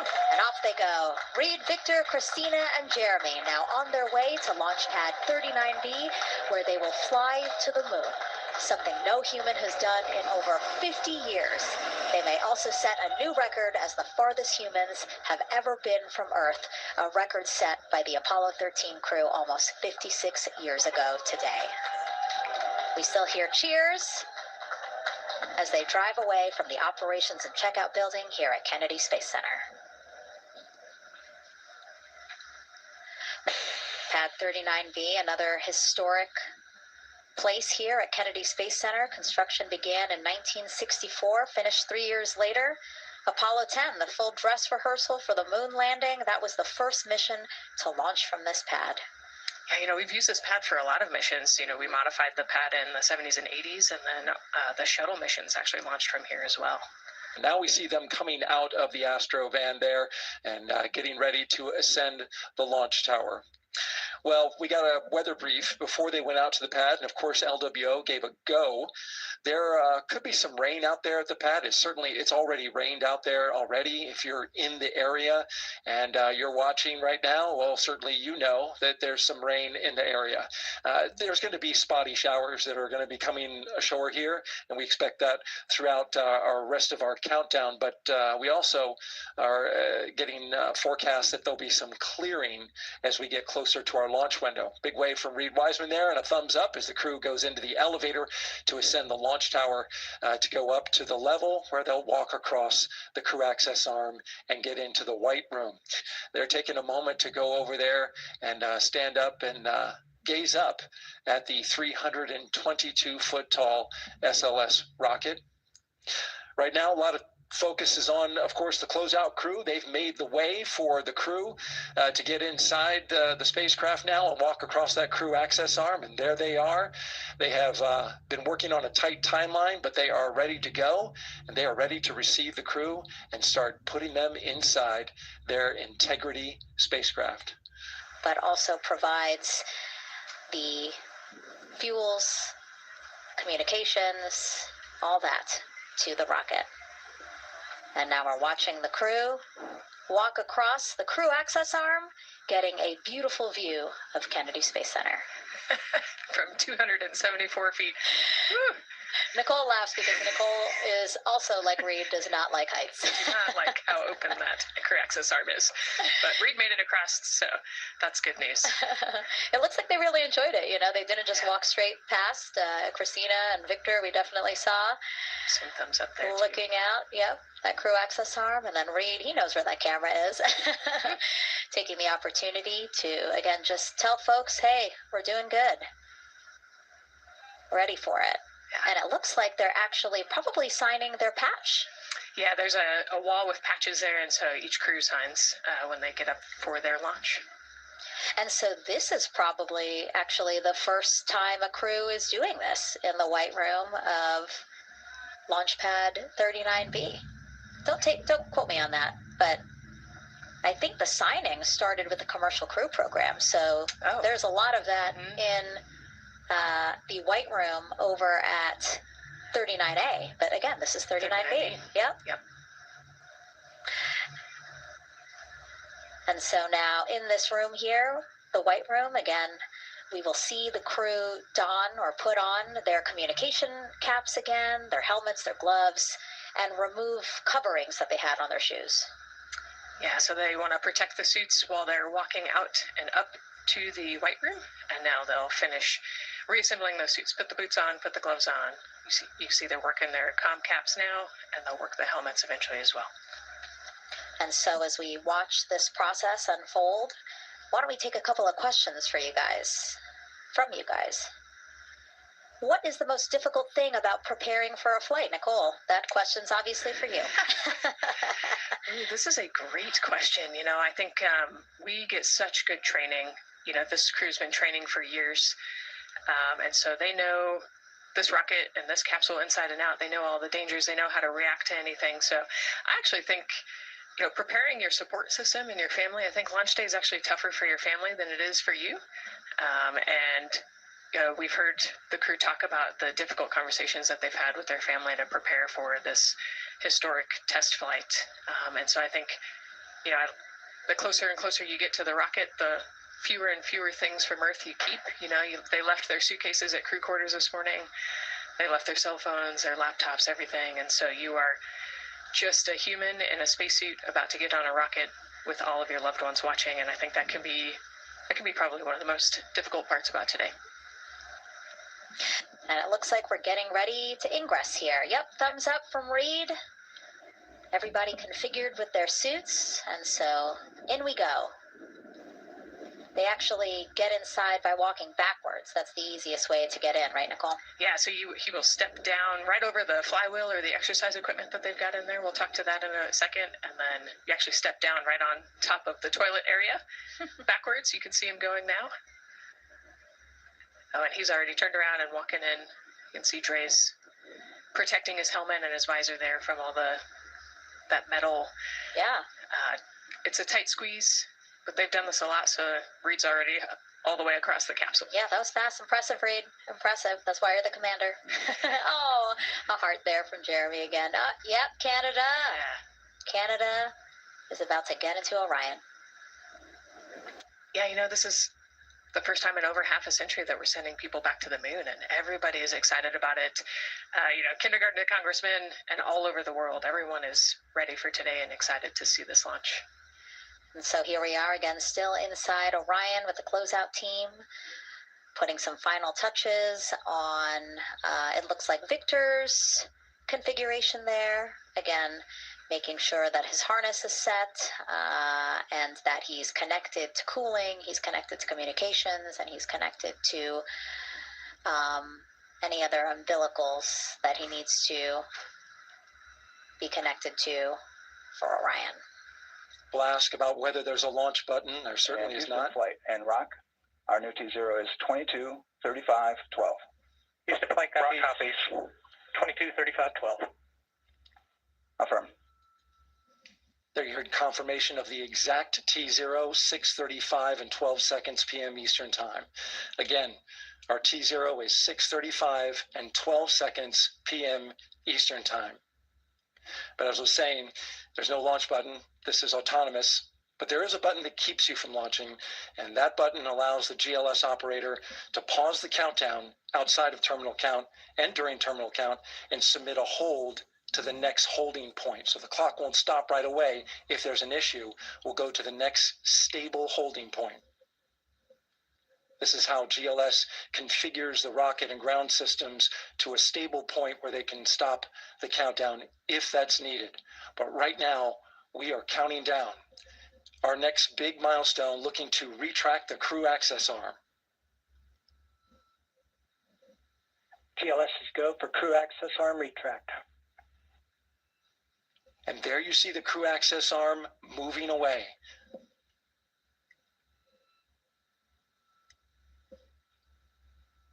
That's the path that the astronauts took to ingress into the rocket.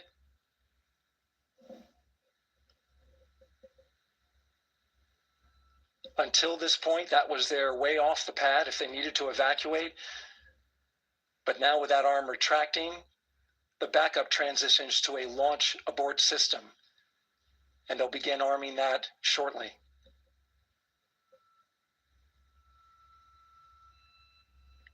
Of course, the launch abort system, great shot there of the crew access arm retracting away.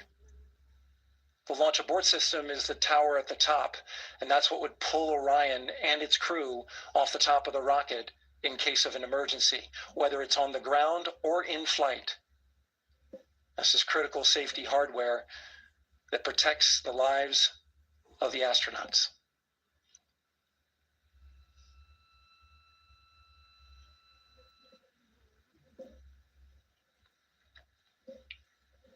Starting at T-minus 6 minutes, the GLS will start bringing that and other high-energy systems online, starting with core stage pressurization.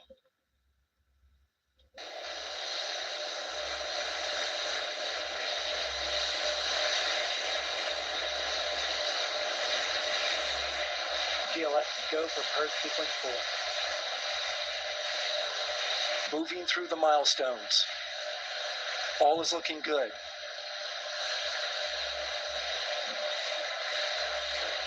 Coming up in just a few seconds, we're going to get that thrust vector control actuator test. This is a gimbaling of the engines.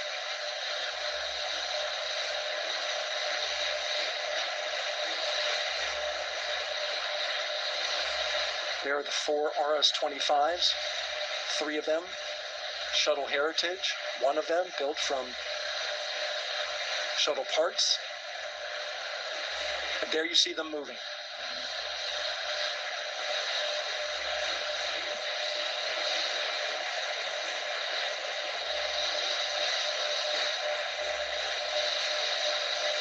Now we're going to start moving the power from both the upper stage and the lower stage of the rocket to internal, taking ground power away and now going to battery power. GLS is go for upper stage to internal power. Our power is removed from the rocket's upper stage, the ICPS, and it's been switched to battery. Same milestone for the lower core stage coming up at T-minus 1 minute and 30 seconds. Right now, the 4-person Artemis 2 crew is 248,000 miles away from the moon. And if all goes well, they will fly by it in 6 days.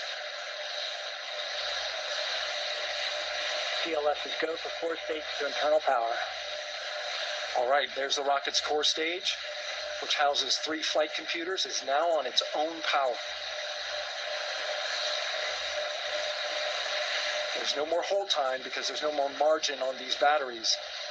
So we would have to recycle back to T-minus 10 to recharge if we had a hold.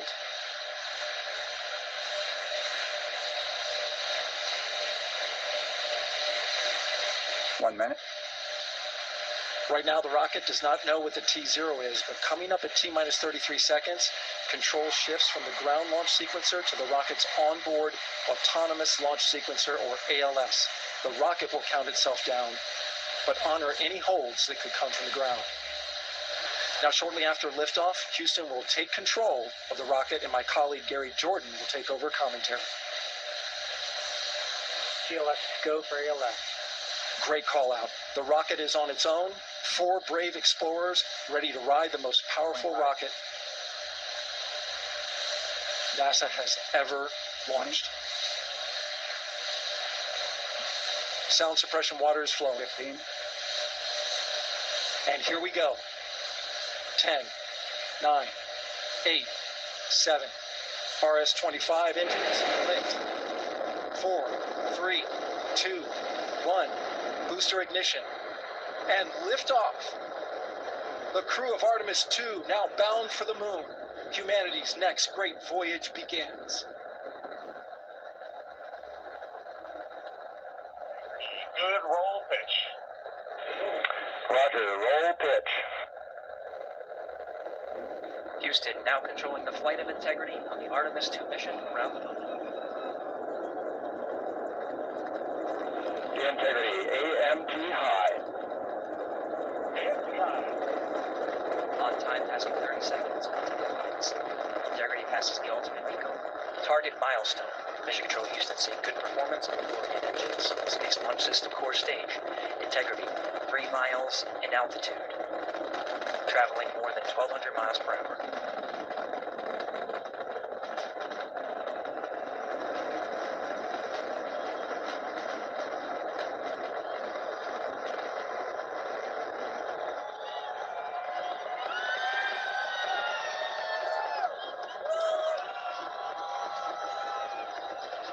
Mission last time, passing 1 minute, approaching max Q. On, positively on. Stan, we have you loud and clear on positively on. Have you the same? Communication signal transfer confirmed as Integrity and its crew go supersonic. Approaching 90 seconds into the Artemis 2 mission. Integrity is 14 miles in altitude, 8 miles downrange, traveling more than 2,600 miles per hour.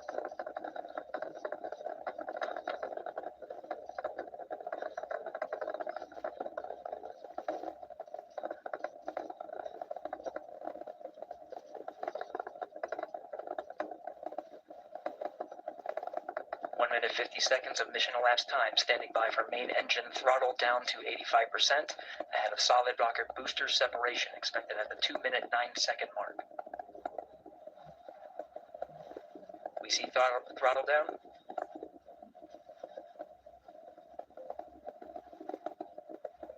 Confirmed separation. Main engine's throttling up, guidance converged.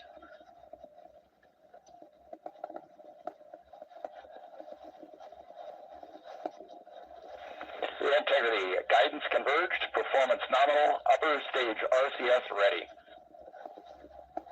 Copy all, Stan. Integrity, SM priming complete. SM priming target complete. 2 minutes 45 seconds of mission elapsed time into the Artemis 2 mission. Thrusters on integrity and upper stage confirmed in a ready state ahead of service module fairing separation.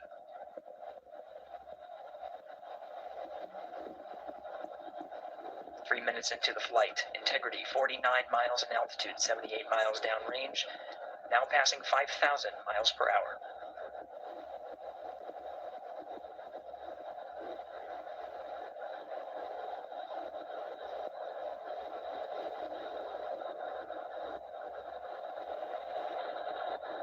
Standing by for launch board system jettison. Houston integrity, good last jettison, great view. Copy jettison. Team Eco 8 plus 02. We see the same on board, Stan. And Houston has you loud and clear on Tigris at the common line. Outstanding, Stan, we have you the same. 3 minutes 50 seconds into the flight of Artemis 2, Wiseman, Glover, Cook, and Hansen cross the boundary to space with good comm checks. GPS signals acquired after last jettison now working on internal checks to verify accuracy. Flight Dynamics Officer analyzed the time of main engine cutoff, confirmed at 8 minutes 2 seconds, time of MECO.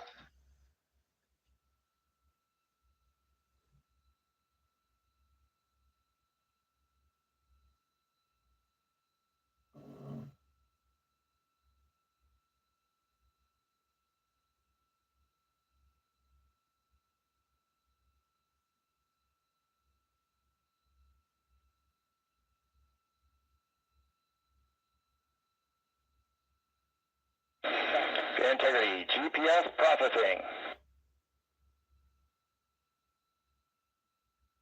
Outstanding, Stan, we see the same, and we have a beautiful moonrise. We're headed right at it.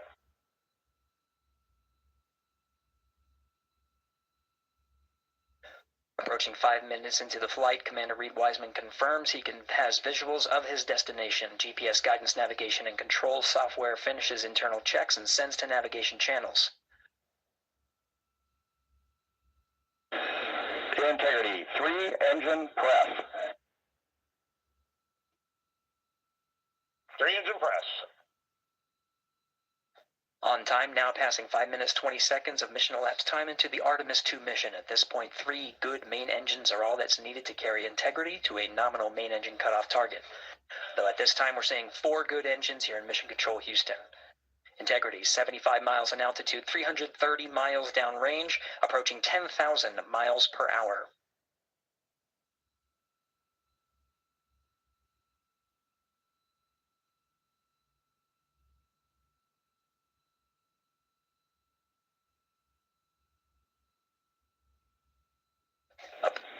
Integrity, looking good at 6 minutes. Same on board, Stan. Good trajectory and engine performance.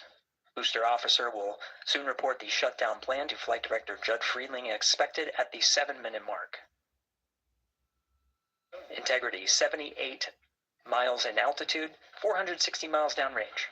Integrity, expect nominal shutdown. Integrity copies nominal shutdown.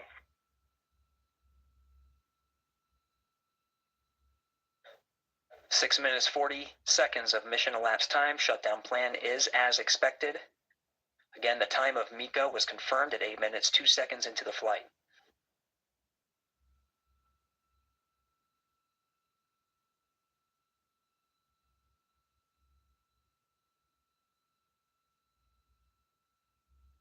Seven minutes of mission elapsed time.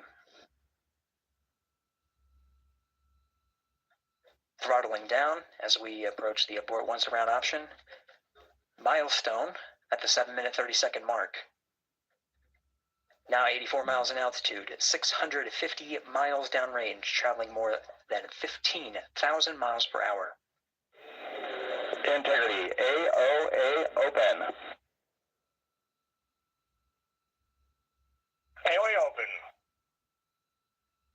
The window window is now open for an abort once around option that would target splashdown in the Pacific Ocean. Still following nominal ascent at this time.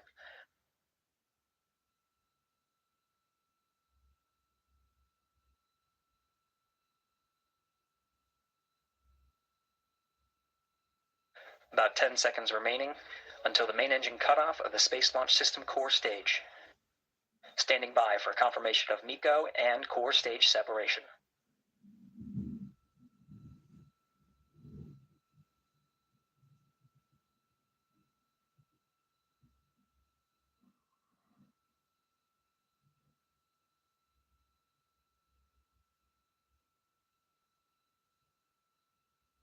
Integrity and nominal MECO, core stage separated.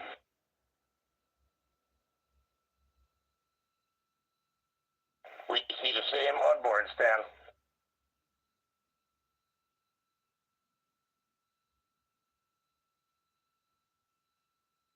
Eight minutes, 40 seconds into the flight, we have a nominal main engine cutoff heading in the right trajectory on the way to swing around the moon.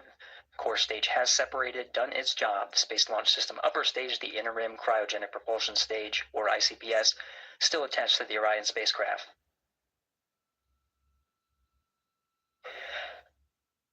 Nine minutes of mission elapsed time. Integrity crew of Reed Wiseman, Victor Glover, Christina Cook, and Jeremy Hansen now in orbit around the Earth at the beginning of their journey to the moon.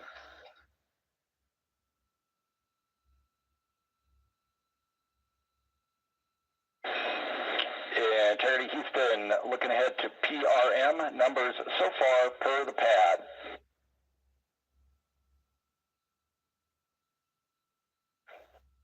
Copy that, Stan, numbers for the pad.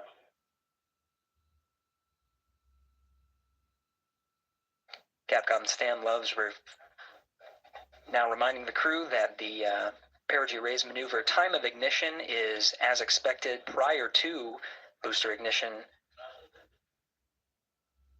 That time being 49 minutes, 50 seconds of mission elapsed time. We're now at 1 hour, 17 minutes of mission elapsed time. We got confirmation that the upper stage and Integrity began a thermal roll. They are on the illuminated side of the Earth right now at an altitude of just a little more than 1,000 statute miles. The thermal roll allows for even distribution of heating from the sun at that altitude, distributes it a little more evenly ahead of the apogee rays burn. In the meantime, mission specialist Christina Cook working on the activation of some environmental control life support systems and waste management systems. Currently, as teams on the ground analyze some troubleshooting of the activation steps that she was going through, she'll gather some of the backup waste management capabilities that they have aboard Integrity, just as a precaution while the teams assess how to address what was reported down from mission specialist Christina Cook on the fault light.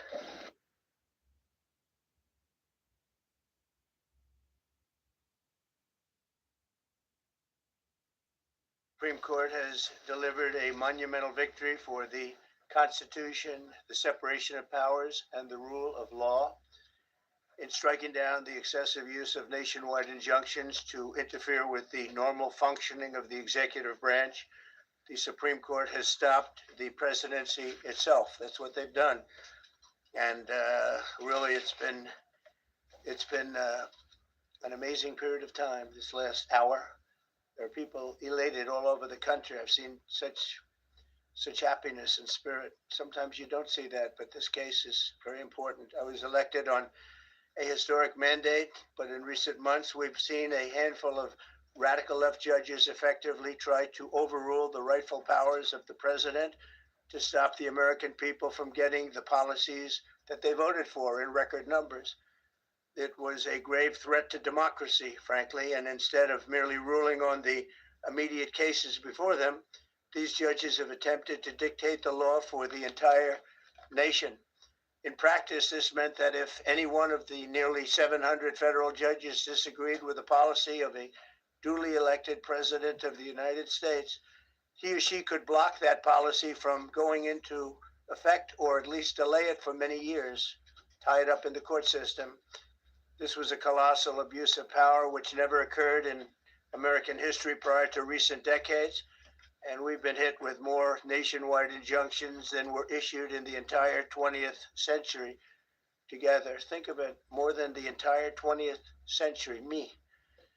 I'm grateful to the Supreme Court for stepping in and solving this very, very big and complex problem, and they've made it very simple.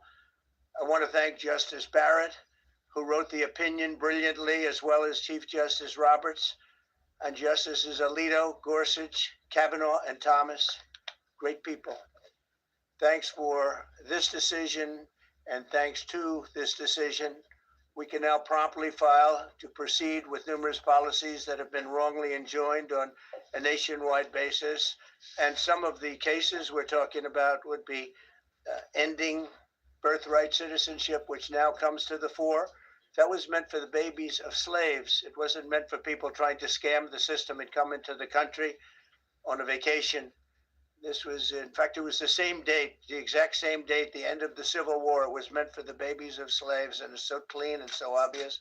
But this lets us go there and finally win that case, because hundreds of thousands of people are pouring into our country under birthright citizenship, and it wasn't meant for that reason. It was meant for the babies of slaves.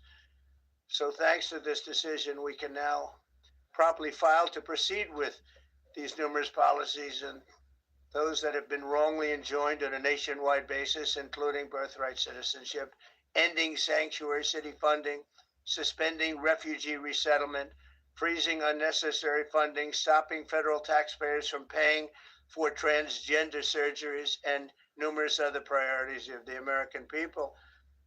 We have so many of them. I have a whole list. I'm not going to bore you, and I'm going to have Pam get up and say a few words, but there's really, she could talk as long as she wants, because this is a very important decision. This is a decision that covers a tremendous amount of territory. But I want to just thank again the Supreme Court for this ruling. It's a giant. It's a giant. And they should be very proud, and our country should be very proud of the Supreme Court today. And with that, I'd like you to listen to the words of Pam Bondi. She's an incredible Attorney General. We're very proud of her. And as you know, Todd Blanche is with us, and we have so many others that worked on this case and other cases. And I think they're doing a great job. Pam, please say a few words. Work is a pain in the apps. My files are in this app. My chat's in this app. Projects in that app. Oh, wow. You're really working your apps off, Daniel. You need ClickUp. ClickUp is the AI-powered work platform that unifies your entire team and all your tools together in one place. No, not like that. No. It's a single place for your projects and docs, whiteboards and dashboards, calendars and chat, so your work goes from scattered to seamless. Plus, you get a fleet of AI agents to help you move at warp speed to get more done. This is the future of work. With ClickUp, it's like having your own assistant. ClickUp, what should I focus on today? Okay, schedule time to work on these tasks. I want an assistant. We've been over this, Greg. Before ClickUp, your work apps couldn't talk to each other. With ClickUp, a project can go from a whiteboard to a doc to a task to your team's chat. That's because all your work tools speak the same language. Unlike you and the night cleaner. Thanks, I've been working out. ClickUp turns your projects on autopilot with AI agents that assign and prioritize your team's tasks, so the work is visible and everyone knows what to do, even Randy. ClickUp is like your work bestie, who always has your back. The intern is taking all of that on? Good for her. ClickUp, what did I just agree to in that meeting? And how do I do that? Okay, send it to my team for review. ClickUp streamlines work. From fast-moving teams to multi-billion-dollar companies. See how the future works. Get ClickUp for free today. I mean, look at Keith. He's using it. He loves it, right? He can't hear me. It's all right.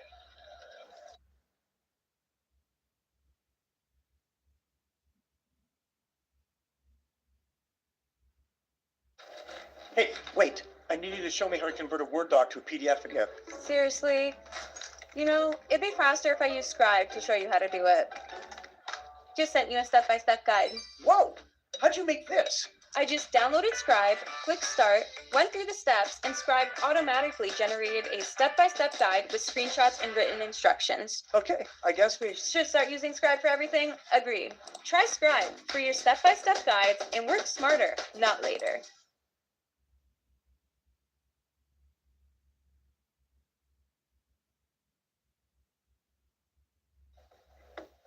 Thank you, President Trump.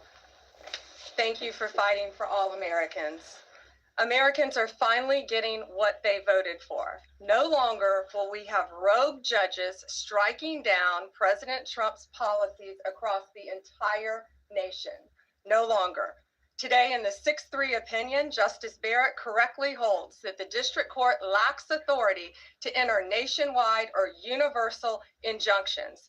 These lawless injunctions gave relief to everyone in the world instead of the parties before the court. As the Supreme Court held today, they turned district courts into the imperial judiciary. Active liberal judges have used these injunctions to block virtually all of President Trump's policies. To put this in perspective, there are 94 federal judicial districts. 5 of those districts throughout this country held 35 of the nationwide injunctions. Think about that. 94 districts and 35 out of the 40 opinions with nationwide injunctions came from 5 liberal districts in this country. No longer. No longer. These injunctions have blocked our policies from tariffs to military readiness to immigration to foreign affairs, fraud, abuse, and many other issues. The judges have tried to seize the executive branch's power, and they cannot do that. No longer. No longer. And on immigration, on a side note, today marks 2,711 arrests on these terrorists and these gangs. Total arrest today with HSI investigations. And thank you, Stephen Miller. Thank you to Homeland Security. Thank you to everyone working hand in hand with the FBI on all of these transnational gangs. TDA has been a huge terror to our country, as well as MS-13, as well as Sinaloa cartels. No longer. No longer. These injunctions have allowed district court judges to be emperors. They vetoed all of President Trump's power, and they cannot do that. This has been a bipartisan problem that has lasted 5 presidential terms, 5 different presidents, and it has ended today. We will continue to fight for President Trump's policies. I want to thank the Office of White House Counsel, Dave Warrington. You and your staff have been incredible.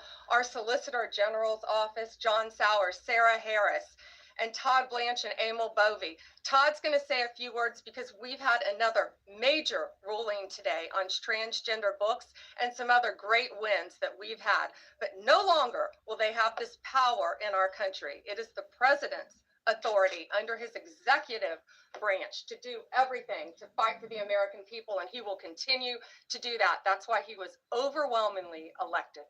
Thank you. Thank you.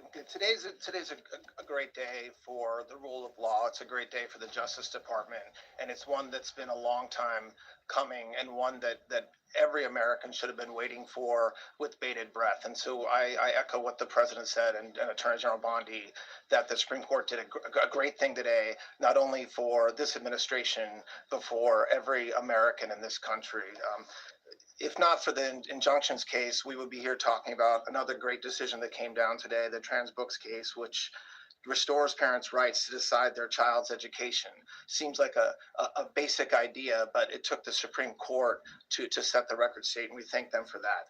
And now that ruling allows parents to opt out of dangerous trans ideology and make the decisions for their children that they believe is correct. And so we thank the Supreme Court for that. There's been multiple decisions over the past several weeks that just show why this nationwide injunction ban had to happen. For example, what I mean by that is local district court judges issuing decisions that are clearly contrary to law just because they don't like the policy of President Trump. And when it gets to the Supreme Court has to correct it. But that takes time. The Attorney General thanked our lawyers, and I'll do it again. Our lawyers are working 24 hours a day, 7 days a week to fight these injunctions and to emergency appeals, emergency stays, going back to the district court judge, asking them to change their view.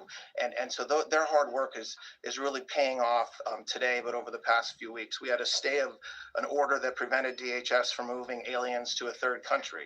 We had a stay of an order that stopped the Department of Defense from implementing military readiness, the EO that President Trump signed. We had another stay of an order forcing reinstatement of fired executive branch employees entirely within the president in Article 2, his right to do.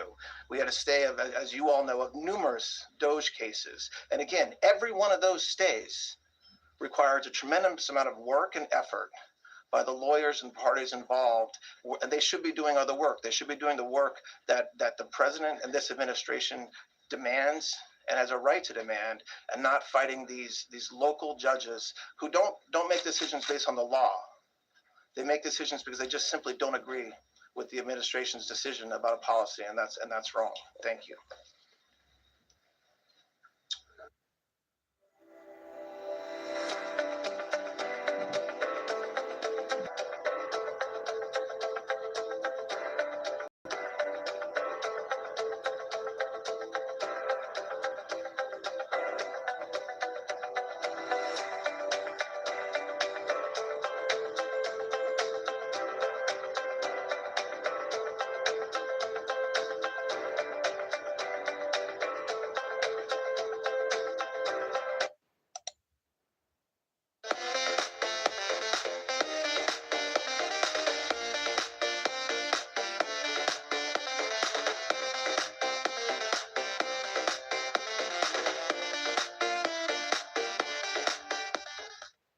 Any questions? Yes, the Pam, please. Go ahead. Sure. Thank you, Madam Attorney General. So as you know, the Supreme Court did not rule on the underlying constitutionality of the president's birthright citizenship order. So what is the plan now? Are you going to try to implement the EO just in states where there isn't a legal challenge? Yes, so birthright citizenship will be decided in October in the next session by the Supreme Court, unless it comes down in the next few minutes. I guess it could come down. I think they're still deliberating right now on some cases. As you heard, we just got transgender books, which is a huge win. But most likely that will be decided in October in the next session. However, it indirectly impacts us because, as you correctly pointed out, if there's a birthright citizenship case in Oregon, it will only affect the plaintiff in Oregon, not the entire country. So yes, it's indirectly, but that's pending litigation, and we're waiting on that in the next term. And how concerned are you that the Supreme Court will come back and determine that the executive order is unconstitutional? We're very confident in the Supreme Court, but again, it's pending litigation, and that will directly be determined in October, but it indirectly impacts every case in this country, and we're thrilled with their decision today. Peter. Madam Attorney General, thank you for being here to take our questions. A couple questions to the both of you. The EO had a 30-day grace period before it goes into effect. Is there any thought about trying to make it effective immediately within that period of time? We're going to follow the law. We're going to make those decisions, and we're going to do what's right in the bounds of the law. And then the DOJ didn't ask the justices to rule on the merits of the birthright citizenship ban. Just for explanation purposes, why? Sure, because that's going to come down in October in the separate. This was huge because it's indirectly impacted today. As I said, it's case by case. Let me reiterate, of the 35 of the 40 nationwide injunctions filed against this president, against his executive authority as president of the United States, 35 of them came from Maryland, DC, Massachusetts, California, Washington. I mean, that's crazy. These 5 districts. So yes, it indirectly impacts us. It will be a separate decision in October. Next question. Thank you, Mr. President. A question for you, sir. Do you believe this ends the power of the lower court judges to stop your agenda? Do you see this as a full green light for your agenda going forward? Well, you'd have to really speak to the lawyers about that. But this is really also a decision based on common sense. It didn't work the other way. It was a disaster where somebody from a certain location in a very liberal state or a liberal judge or a liberal group of judges could tie up a whole country for years because their decision would sometimes take years to overturn. We've overturned many of the decisions, but it would take years to do it. And we have to act quickly. When it comes to illegal immigration, we have murderers, killers, we have drug dealers, we have what they've allowed to come into our country. Should never be forgotten. It should never be forgotten what they've done to our country. And we have to be able to act very quickly, and we're going to do that. Thank you. Just as Tony Barrett, sir, I know that you praised her and her opinion here in this case. She has taken some heat, though, from some of your supporters who have labeled her weak, squishy, a rattled law professor. What is your take on that? I don't know about that. I just have great respect for her. I always have. And her decision was brilliantly written today. From all accounts, yeah. Transgender relations, Mr. President. What would you say to Americans who fear that this is more and more concentration of power in the White House and the executive? Well, this really brings back the Constitution. This is what it's all about. And this is really the opposite of that. I mean, the question is fine, but it's the opposite. The Constitution has been brought back. Thank you so much, President Trump. Illegal crossings on the border are 0 now. 0. Does everyone hear that? 0. Trump 2028. Do you intend, President Trump? Who's that guy? I like him. He's working the cameras. With this new reality, President Trump, in the border, do you intend to engage personally with leaders from South America, not only Central America, Sure. in order to I do that anyway. this situation I do that anyway. And if you have a perspective of meeting some Sure. presidents from South America, as Brazil, for example. When you see, as an example, not South America, but NATO over the weekend, they have great respect for our country now. They did things that nobody thought was possible. They took funding from 2% to 5%. Nobody thought they'd ever pay the 2%, and now they're paying the 5%. It's over $1 trillion more a year. Think of that, $1 trillion. Nobody thought that could happen. That's a different group of people, different countries. But we get along with a lot of countries. We are respected again. Our country, the U.S., is respected again. Was not respected 6 months ago. I can tell you. Yeah, go ahead, please. Yeah, Mr. President, you have a deadline coming up on trade in 2 weeks. Which countries, if On any, what? on trade, on tariffs, Yeah. sir? Which countries, if any, are close to agreements with the administration? Well, that's an interesting question. We've made a deal with China. We've made a deal with probably 4 or 5 different countries. With the UK, it was a great deal for both. And we're in the process of making some others. But ultimately, in fact, Scott is here. And Howard Lutnick, these 2 guys have been doing an incredible job. And the people that work with them have been doing an incredible job. But, you know, we have 200 countries. You could say 200 countries plus. We can't do that.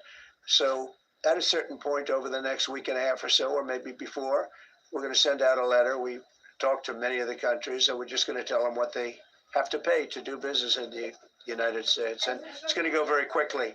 But some of the bigger countries, so India, I think we're going to reach a deal where we have the right to go in and trade. And right now it's restricted. You can't walk in there. You can't even think about it. We're looking to get a full trade barrier dropping, which is unthinkable. And I'm not sure that that's going to happen. But as of this moment, we've agreed to that, go into Indian trade. We're going to be trading in China. That's going to come a little bit down the road, but we're going to be trading in China. We have a lot of great things going, and we're getting along with countries, but some will be disappointed because they're going to have to pay tariffs. And we've taken in already hundreds of billions of dollars in tariffs. No inflation. The only problem we have is we have a Fed guy that doesn't understand what's happening, and it would be great if he'd lower the rate because we'd be able to borrow a lot cheaper. Yeah, go ahead, please. Why don't we keep it on this subject? This is such a big subject. You know what? Trade is so big, but this, I don't know, in a certain way, this might be bigger than trade. I think this is bigger than trade. Yes, please, go ahead. I was wondering, though, if you could... Go ahead. Sir, on the transgender ruling, the Supreme Court ruling that parents with religious objections can pull their kids out of public school lessons that use LGBTQ materials. Pam brought it up. Your reaction to that ruling today, sir? I think the ruling was a great ruling, and I think it's a great ruling for parents. It's really a ruling for parents. They lost control of the schools. They lost control of their child. And this is a tremendous victory for parents. And I'm not surprised by it, but I am surprised that it went this far. It took us to bring life back to normal. So it's wonderful. It's parental. And I kept saying, we will give you back your parental rights.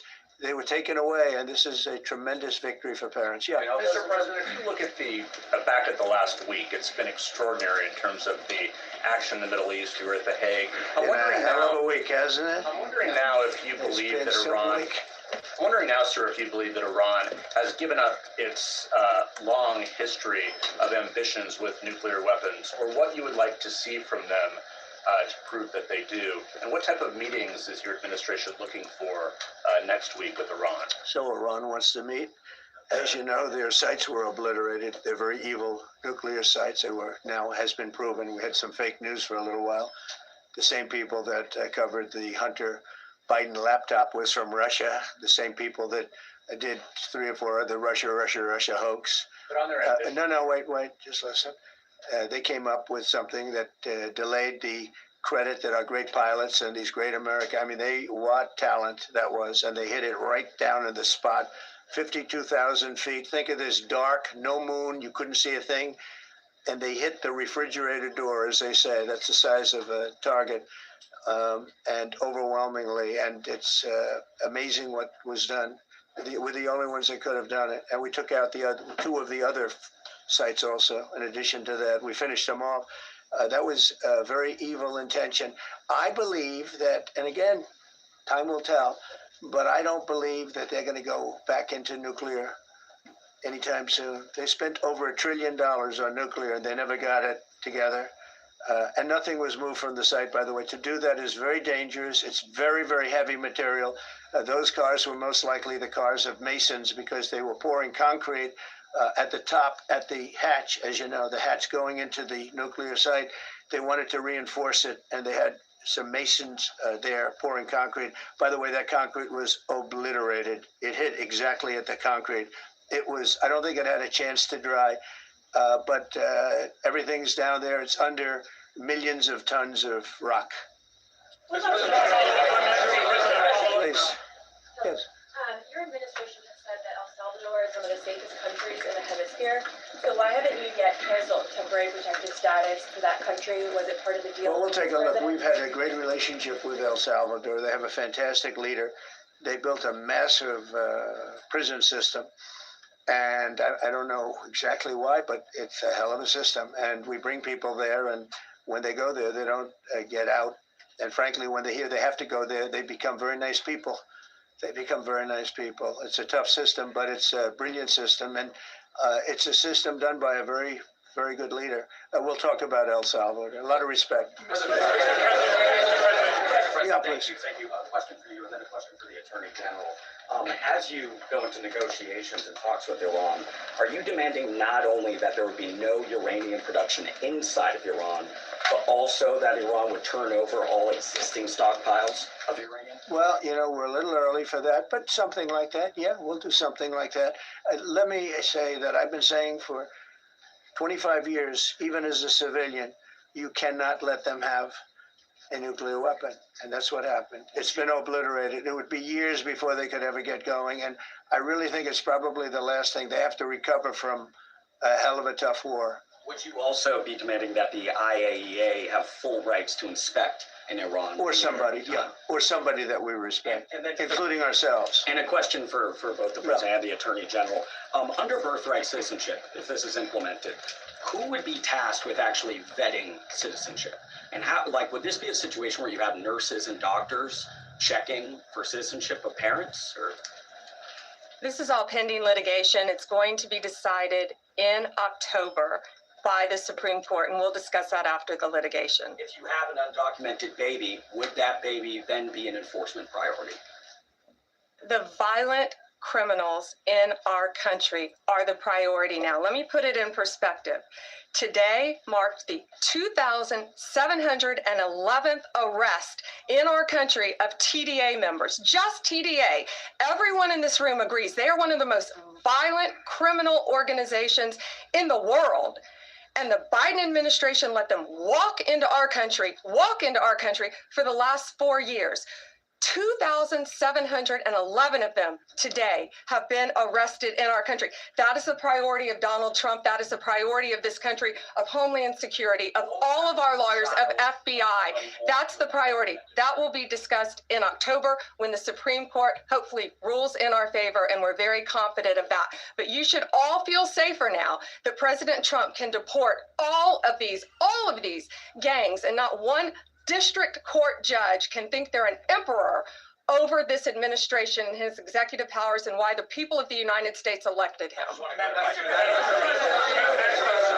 I just might add one thing, and they used birthright citizenship, some of the worst people, some of the cartels, to get people into our country, just so you know.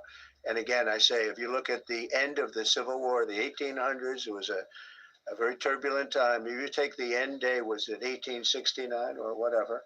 But you take that exact day, that's when the case was filed.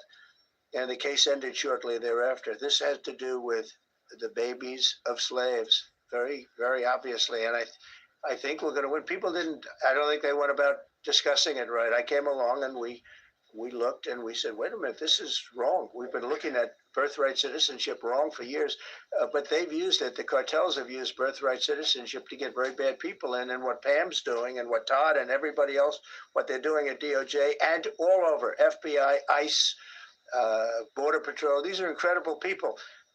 They're trying to keep our country safe, and they don't want to have people come in. This is just another way that they get illegal immigrants into our country, and in some cases, very, very bad ones. Go ahead. Thank you, Mr. President. On your tax bill, if I could for a moment, senators are racing to rewrite parts of it right now after the Senate parliamentarian ruled that sections of it were outside of the process that they're using to get this through.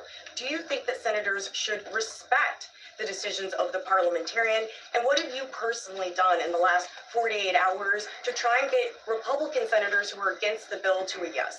Well, look, it's a great bill. It's a massive tax cut. If it's not approved, your taxes will go up by 68%. Think of that, 68, a record, the highest in the history.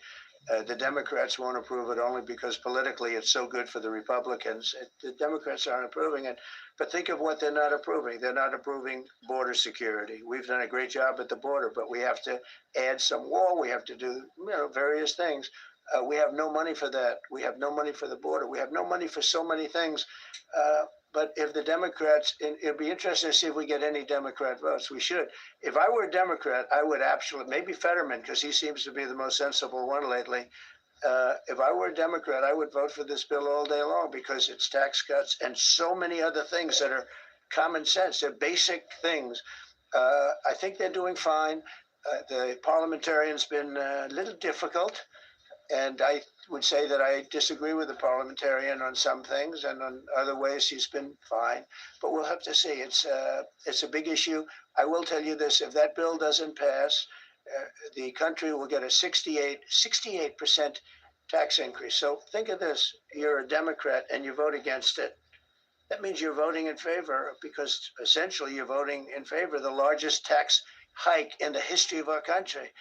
And you can't do that. In addition, we're cutting costs by $1.7 trillion, and it won't affect anybody. It's just fraud, waste, and abuse. Mr. President. One day, I will create a website where I will sell my handmade merch. Yeti style. Limited edition. One day, your idea will vanish if you don't bring it online with a website. Create yours with a Hostinger and turn one day into day one.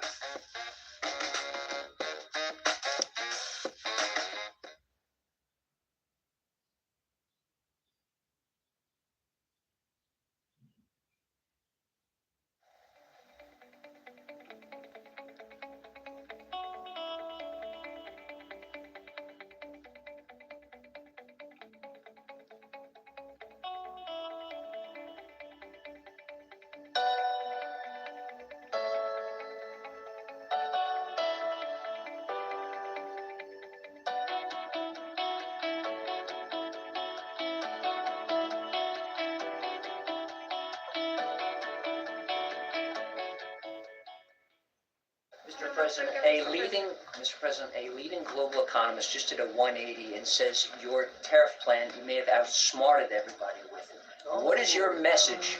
I love this. I love this question. This is the favorite. This is the best question I've ever been asked because I've been going through abuse for years on this. Because as you know, we're taking in hundreds of billions of dollars, no inflation whatsoever. But Mr. President, what is your message to critics who think your tariff plan will cause a recession? I think they should go back to business school. It's so obvious. It's so obvious. I mean, we're taking in billions and billions of dollars from China and a lot of other countries. We took in, I had a call from somebody in the House and a high official. Sir, we have a problem. We don't know what to do. The books are a mess. I said, what do you mean by the books? The books, the money coming in. It's so terrible. I figured, oh boy, what's this? I don't like this question. I said, so what seems, there's so much money coming in and there must be some kind of an accounting mistake because we have hundreds of billions of dollars more money than we thought. I said, do me a favor, go check call me back. You have to call me back. Check the tariff column. Calls me back 2 hours later, says, you're right. We took in 88 billion in tariffs. They have so much money coming in. But more important than the money coming in, we have companies coming in, factories coming in, auto plants being built. AI is being built here instead of being built all over Europe and Asia. We have all of it. We have over $15 trillion, just about, Scott. I think we're right about that number. We went to Saudi Arabia. We went to Qatar. We went to UAE. Very smart people, very smart leaders, great leaders. And we took in $5.1 trillion just there without the tariffs. I mean, they also liked a thing called November 5th, November 6th, and November 7th. That was a very good little period of time. It's called the presidential election. You know, you used to have one-day election. Now you have it go over. But even if you just took that little period, because it was pretty obvious it was going to be a landslide. And they like that, but they love the tariffs. I had Texas Instruments come in the other day, big company, and he said, we're putting in $60 billion into new plants and new equipment, new everything. Sir, you're going to keep the tariffs, aren't you? Because if I ever took the tariffs off, and we are going to absolutely keep it. And they're worried that somebody that, like this communist from New York, someday gets elected. I can't believe that's happening. That's a terrible thing for our country, by the way. He's a communist. We're going to go to a communistic state. That's so bad for New York. But the rest of the country is revolting against it. But if somebody got elected, they're afraid that if this was taken off, well, we're going to guarantee it's never going to be taken off. And again, we're taking in think of this, hundreds of billions of dollars. And they were all confused because they've never seen this before. You know, it's always the other way. We don't have enough money. So much money is coming in at levels that nobody's ever seen. But most importantly, we have factories being built, car plants being built, companies moving to our country like never before.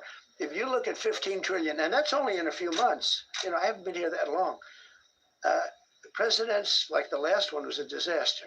He's the worst president in the history of our country, by the way. What he did on our border can never, ever be forgotten. To me, that's the worst of all the things. And he's done some terrible things, grossly incompetent. Nobody knew it was him because I don't think it was him. I think it was whoever was controlling the auto pen. But our country is doing great. And those leaders and other leaders, I just left, as you know, a large group of the most highly respected people. And that includes big countries. When you look at Germany and France and Spain, although Spain didn't come through, but they will. By the way, guaranteed they will. That was the only country that sort of tried to hold back on putting up the money. But just so you know, they said, it's unbelievable what's happened to the USA. You were a dead country. We didn't respect the country, the leader. You were dead as a doornail. One said to me, you went from being a dead country. You are right now the hottest country anywhere in the world. The whole world is talking about the USA, and everybody wants a part of it, and they're pouring into our country, and you're going to see those numbers. Thank you for that question. Yeah,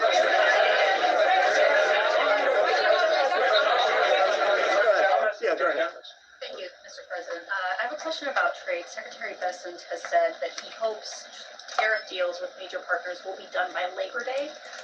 So if some deals are not done by your July 9th deadline, will some countries' tariffs go back up, or will they stay where they are now? Well, there are some countries that are used to ripping us off, to be honest with you. And I don't want to name them, but you sort of can name them. And they're so used to just, you know, taking billions and billions of, look, we had a trade deficit of more than $1 trillion. Think of a trade deficit. That's because nobody cared. We cared a lot when, you know, I took in hundreds of billions of dollars in tariff. We had the greatest economy in history up until now. I think we're going to blow it away. But during my time, and especially prior to COVID, we had the greatest economy in the history of our country. I think we're going to blow it away now based on the kind of numbers that we're seeing. But some countries are very angry because they've been ripping us off for years. They've been making billions and billions of dollars. There was nobody to negotiate with. They could do whatever they want. They charged us tariffs, by the way, at numbers that we've never seen before. And we ended up losing much more than $1 trillion a year. $1 trillion a year on trade. And now they're being met with a force that's far greater than them, and they don't like it. So they're upset because instead of making, you know, $5 billion, they're going to break even. Or they'll make a little bit. I want to be nice. They'll make a little bit. Or we'll make a little bit. It's a big difference. Yeah, please go.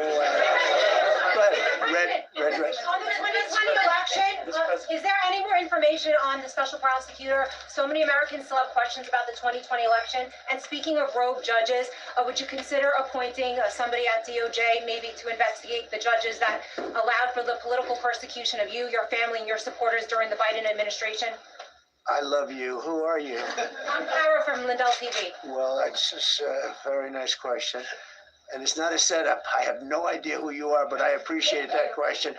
All I can say is we're not here for that. I hope so. I hope they're doing a thing because that election was rigged and stolen, and we can't allow that to happen. You know, a lot of people tell me, sir, you just won the greatest election in the history of our country. You won it numbers that won all 7 swing states, won the popular vote, won everything. Sir, go on with your life. And many people say that, good people, friends of mine. Then you have people that say that same thing, go on with your life, but you have to find out what happened because you can't let that happen again. Look at what this lunatic did. Look at what he did. He opened our borders to people that were murderers, 11,888 to be exact, murderers. And we've captured many of those murderers, and we're bringing them back, or some of them are so dangerous that we don't even want to bring them back. We're afraid they're going to try and come back in. But he allowed people to come into this country, people from mental institutions, insane asylums, that's a mental institution on steroids, people from mental institutions, gang members, drug dealers, people, jails, being emptied out into our country. Venezuela emptied out almost its entire prison population into our country. But I don't want to blame them. Many countries have done that. The Congo, you know, we have a great press conference coming up later, and it's the Congo and Rwanda. You know, they were fighting for years, and it was machetes, it was vicious, it was as vicious, people's heads being chopped off. And I have a man who's very good in that part of the world, very smart, and put them together. And we're signing a peace treaty today. First time in many years they're going to have peace. And it's a big deal. You know, we talk about Russia, and we're working that one. President Putin called up and he said, I'd love to help you with Iran. I said, do me a favor. I'll handle Iran. Help me with Russia. We got to get that one settled. And I think something's going to happen there. But we did some great work. India and Pakistan. That was going to be maybe nuclear. We did that. We did a lot of work. I don't know if there's ever been a president that's done much more. Serbia, Kosovo is going to go at it. Going to be a big war. I said, you go at it. There's no trade with the United States. They said, well, maybe we won't go at it. That's what happened with India and Pakistan.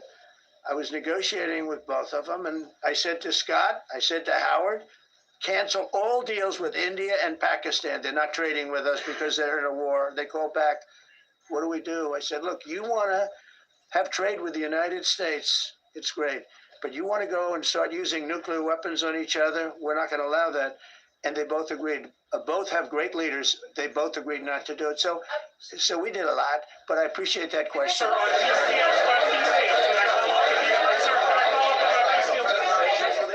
Thank you so much. Thank you, Mr. Orange. President. Thank you, Mr. President.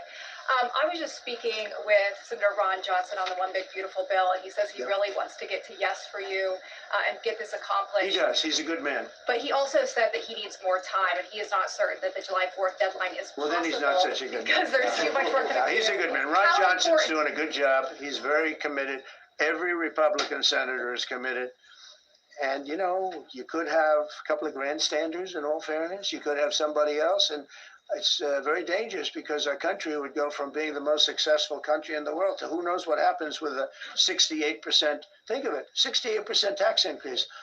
That was given by the Democrats because they like high taxes. I don't know what happened. You know, all my life, I'd grow up and I'd watch politicians talking.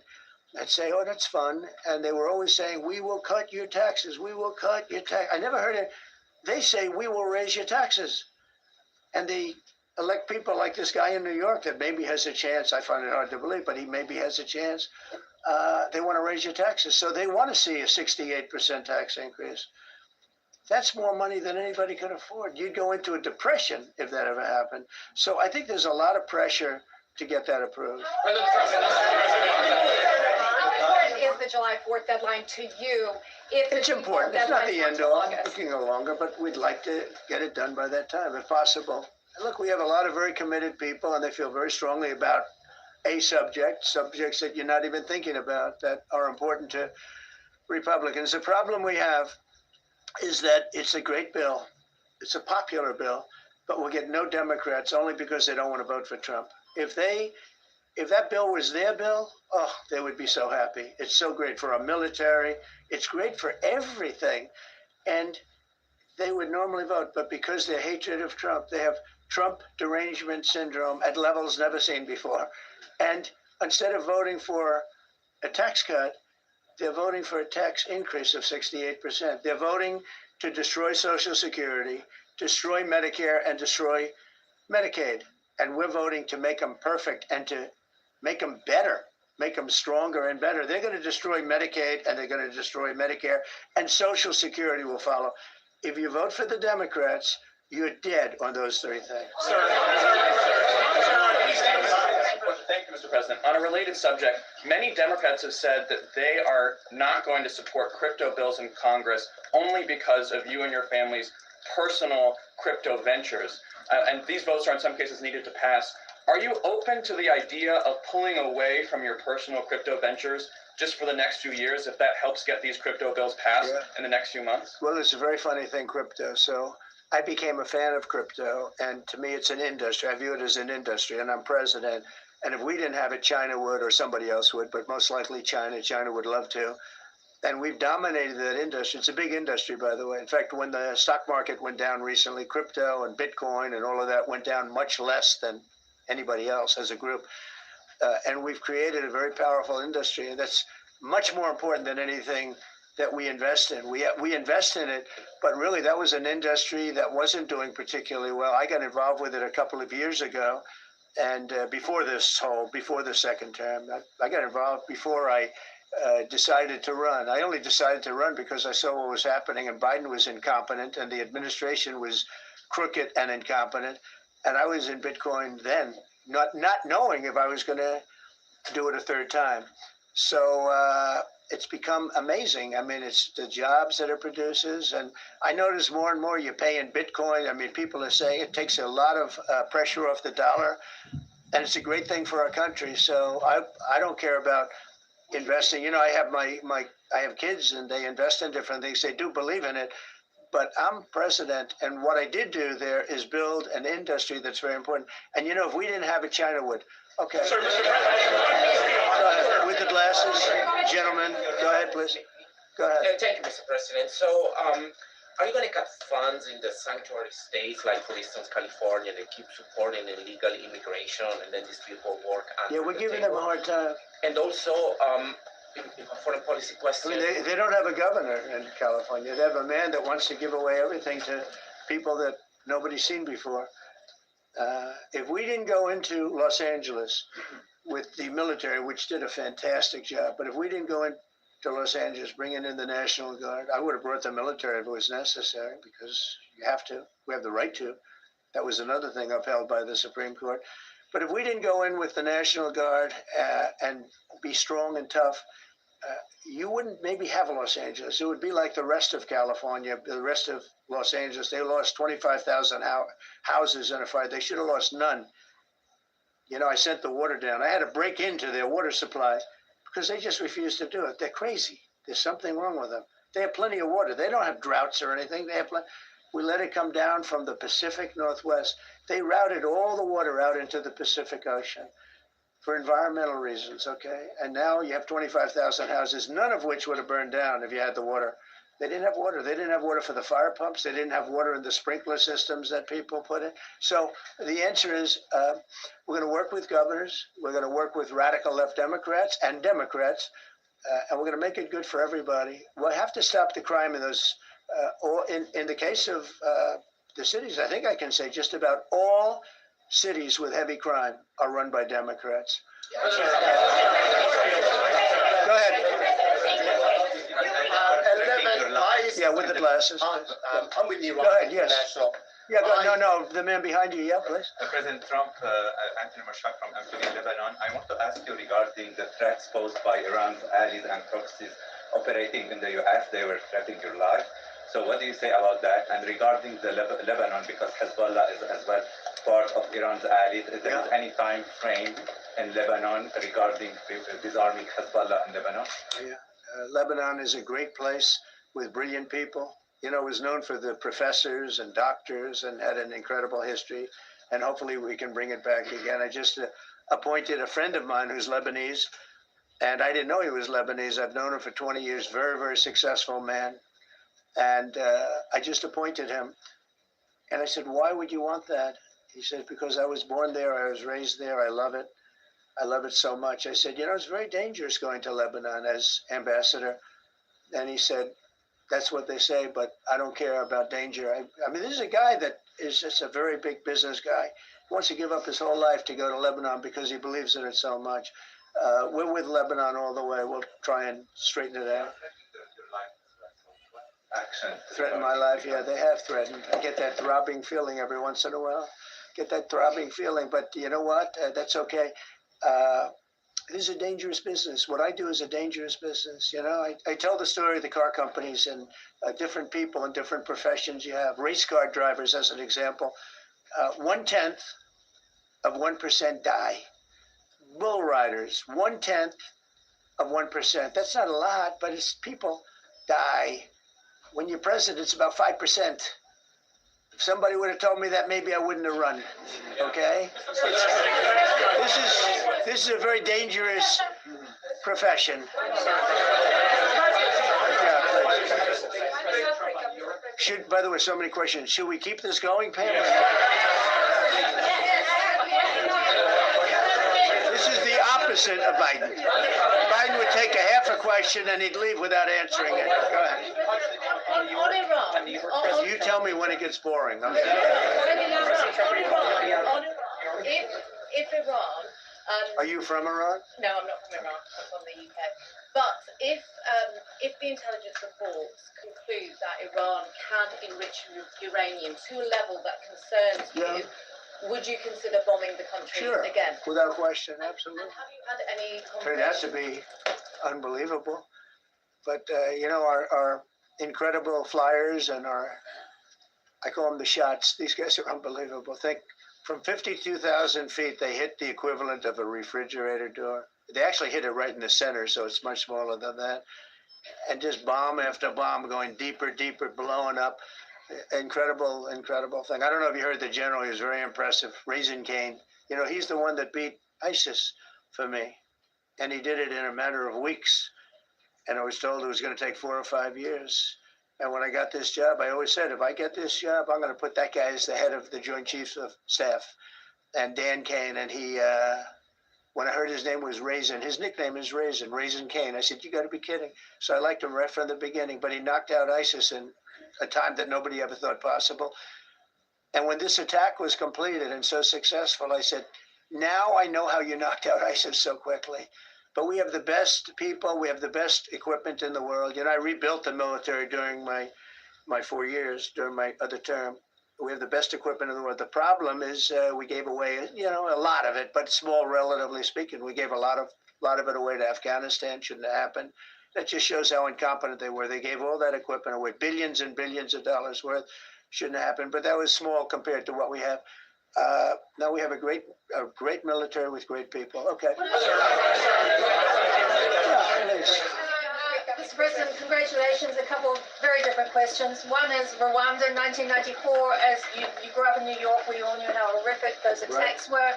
Congratulations on that treaty. There are talks that perhaps... That's going to take place today at 3 o'clock in the Oval Office. We're going to have a signing with Rwanda and the Congo.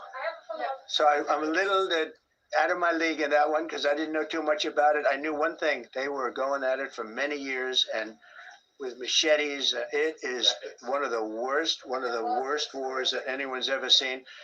And I just happened to have somebody that was able to get it settled. I mean, just a brilliant person who is very comfortable in that part of the world. It's a very dangerous part of the world. I said, are you uncomfortable there? People are being killed. School children are being raided and killed. And I don't even want to say how, but as viciously as I've ever heard. Are you uncomfortable? No, that's the part of the world that I know. Very comfortable. Was able to get them together and sell it. And not only that, we're getting for the United States a lot of the mineral rights from the Congo as part of it. They're so honored to be here. They never thought they'd be coming to. Look, this is a very tough part of the world. They never thought, they were just telling me, they never thought they'd ever be coming to the White House, and they're so honored. And so we're going to give them a great big reception. But that's after many years of fighting. It's a great thing. That's at 3 o'clock, I believe. Sir, are you concerned at all about secret nuclear sites in Iran? You talked about maybe just secret nuclear sites? Yes, that there might be some Not that don't really. Can I tell you? They're exhausted. And Israel's exhausted too. And I dealt with both of them. And they both wanted it settled, both of them. And we did a great job, but they're exhausted. The last thing they're thinking about right now is nuclear. You know what they're thinking of? They're thinking about tomorrow, trying to live. It's such a mess. It's such a mess. The place was bombed to hell. And no, I'm not worried about it at all. And I'm putting out a little statement. I'm going to respond to the Ayatollah's statement yesterday that we won the war. Oh, God, we won the war. And I said, look, you're a man of great faith, a man who's highly respected in his country. You have to tell the truth. You got beat to hell. And Israel was beat up too. They were both beat up. And it was a great time to end it. It was quick. They got the hate out. There was a lot of hate. It would be great if they didn't have that hate. But the last thing they're thinking about is nuclear weapons right now. Please. Thank you, Mr. President. Iris Howe with NTD Research Media with the Epoch Times. Thank you so much for doing this. It's very refreshing for all of us here, I believe, in this room. It's refreshing. Very refreshing. Yes, we haven't had Probably. this in, I understand what you mean. So thank you so much for coming out here. Other than Caroline's done a great job. Yes. You're referring to the past administration, not to Caroline, right? Yes. Back to the ruling today, if you don't mind. So you have always talked about winning for the American people. Right. How do you think today's ruling will enable you to further deliver for American families and workers across the country, not only when it comes to immigration, but also when it comes to trade, energy? What actions are most eager to move forward Well, I with think now? taking power away from these absolutely crazy radical left judges is a tremendous. This is such a big day.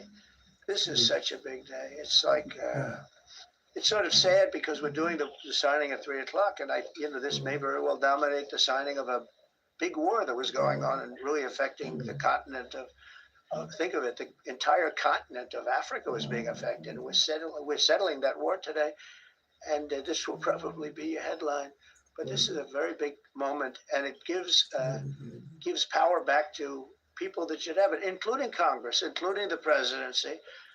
And it only takes bad power away from judges. It really doesn't take power. It takes bad power, sick power, and unfair power. And it's really going to be, this is a very monumental decision. Yeah, please. Yes, thank you very much. On July 9th, is that July 9th date set for tariffs to snap back? Or could there be a... We can do whatever we want. We could extend it. We could make it shorter. I'd like to make it shorter. I'd like to just send letters out to everybody. Congratulations, you're paying 25. He doesn't want. He's a much nicer person than I am. So did you finish it up? Who are you considering for the Federal Reserve then? Oh, and are you speeding up that process? I see Secretary. Oh, he's terrible. He's terrible. I mean, I have a list of things. We're like 38 on the list. We pay, Cameroon and different places are paying the same as us. Because, you have somebody sets their rate at 4% or 4.5%. It's hard to go out and say we should be paying 1% when you have your so-called experts doing it. And the sad part is, as per the question that you asked about tariffs, we've had the tariffs and we have less inflation than we had before. What we have is a hell of a lot more money, a hell of a lot more income, and we shouldn't be paying a rate like that. In other words, when we pay a rate, I'll tell you, each point is the equivalent of $300 billion. So if we had it down 3 points, because I think we should be at 1, you have Switzerland is at 0.25, in other words, 25% of 1%. And they're the number 1 right now, but we should be the number 1. And soon you're going to have, I think, you're going to have where the people will pay will pay like we had a few years ago, where you put up money, you loan money, and I mean, you actually, instead of paying, you get paid. I love that. I don't know if it's any good, but I love it, where you put up money and you get paid. But we should be in a category. So we should be at the top of the list, not toward the bottom of the list. But we have a man who's not a smart man, and he probably has Trump derangement syndrome. And he's just not a smart person. What he's doing, though, he's hurting us for years to come. Because if we borrow money at 2 points higher than we should be paying, that's $600 billion. Wouldn't you say those numbers are about right, Scott? So it's 2 points would be about 600, actually more than that, but about $600 billion, all because the guy doesn't want to lower the rates. He's doing the service, a very disservice, and then he goes up and talks about, I'd like to see costs come down. He gets up and he does his little thing for 5 minutes, and he goes out and he goes back to the beach. He goes, I'd like to see costs come down. Well, he could lower the interest cost by $900 billion a year. All he has to do is lower rates. And everybody's saying, I was watching some of the business shows today, and they're saying, Trump's right. He should really be cutting. The country's doing well. We have no inflation. Now, despite him, we're doing great. But if we got the rates down, we would be a rocket ship. So I think that'll be it. And I just want to thank everybody. This is a really big day. We've had a big week. We've had a big week. We've had a lot of victories this week. NATO was a tremendous victory.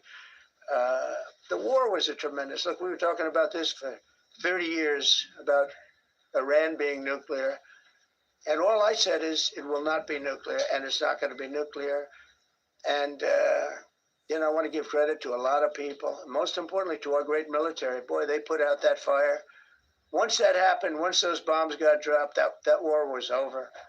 That war was over. But I just want to compliment them. Incredible. The general and all of his generals. Pete Hegseth was great. They were all, and now I want to compliment Pam. A lot of genius went into this. People, if you don't say it exactly right, if the Supreme Court doesn't get it because it's incorrectly spoken about, and that happens. A lot of cases are lost because they don't say the right words. But I want to correct. She's going to go down as a great attorney general. I may change my mind about that. I don't know. Maybe someday I'll have to call and say I was only kidding. She's going to go down as a great attorney general. This was a tremendous win, and we've had tremendous wins, but this was a tremendous win today. So I just want to congratulate you and Todd and your whole staff. Very brilliant people. And we can't forget John Sauer, who is with. There's a medical emergency within his family, so he's taking care of that. And we said absolutely. So I just want to thank everybody very much. Thank you.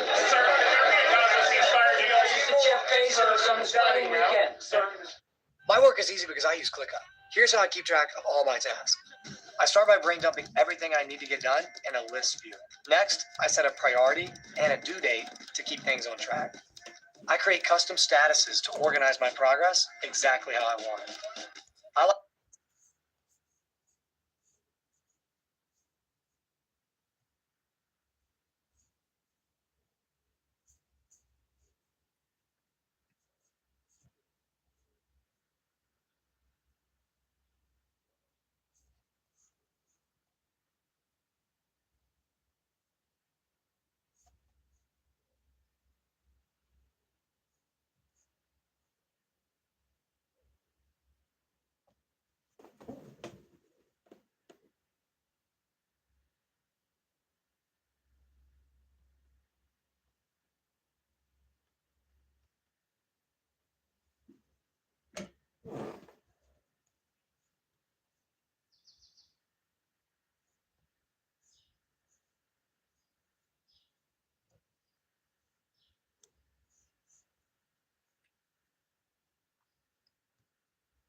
Welcome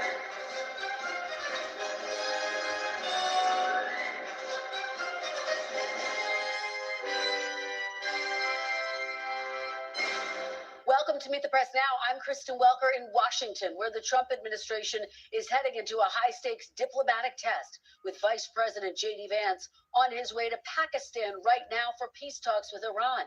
Those are expected to begin tomorrow.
No, me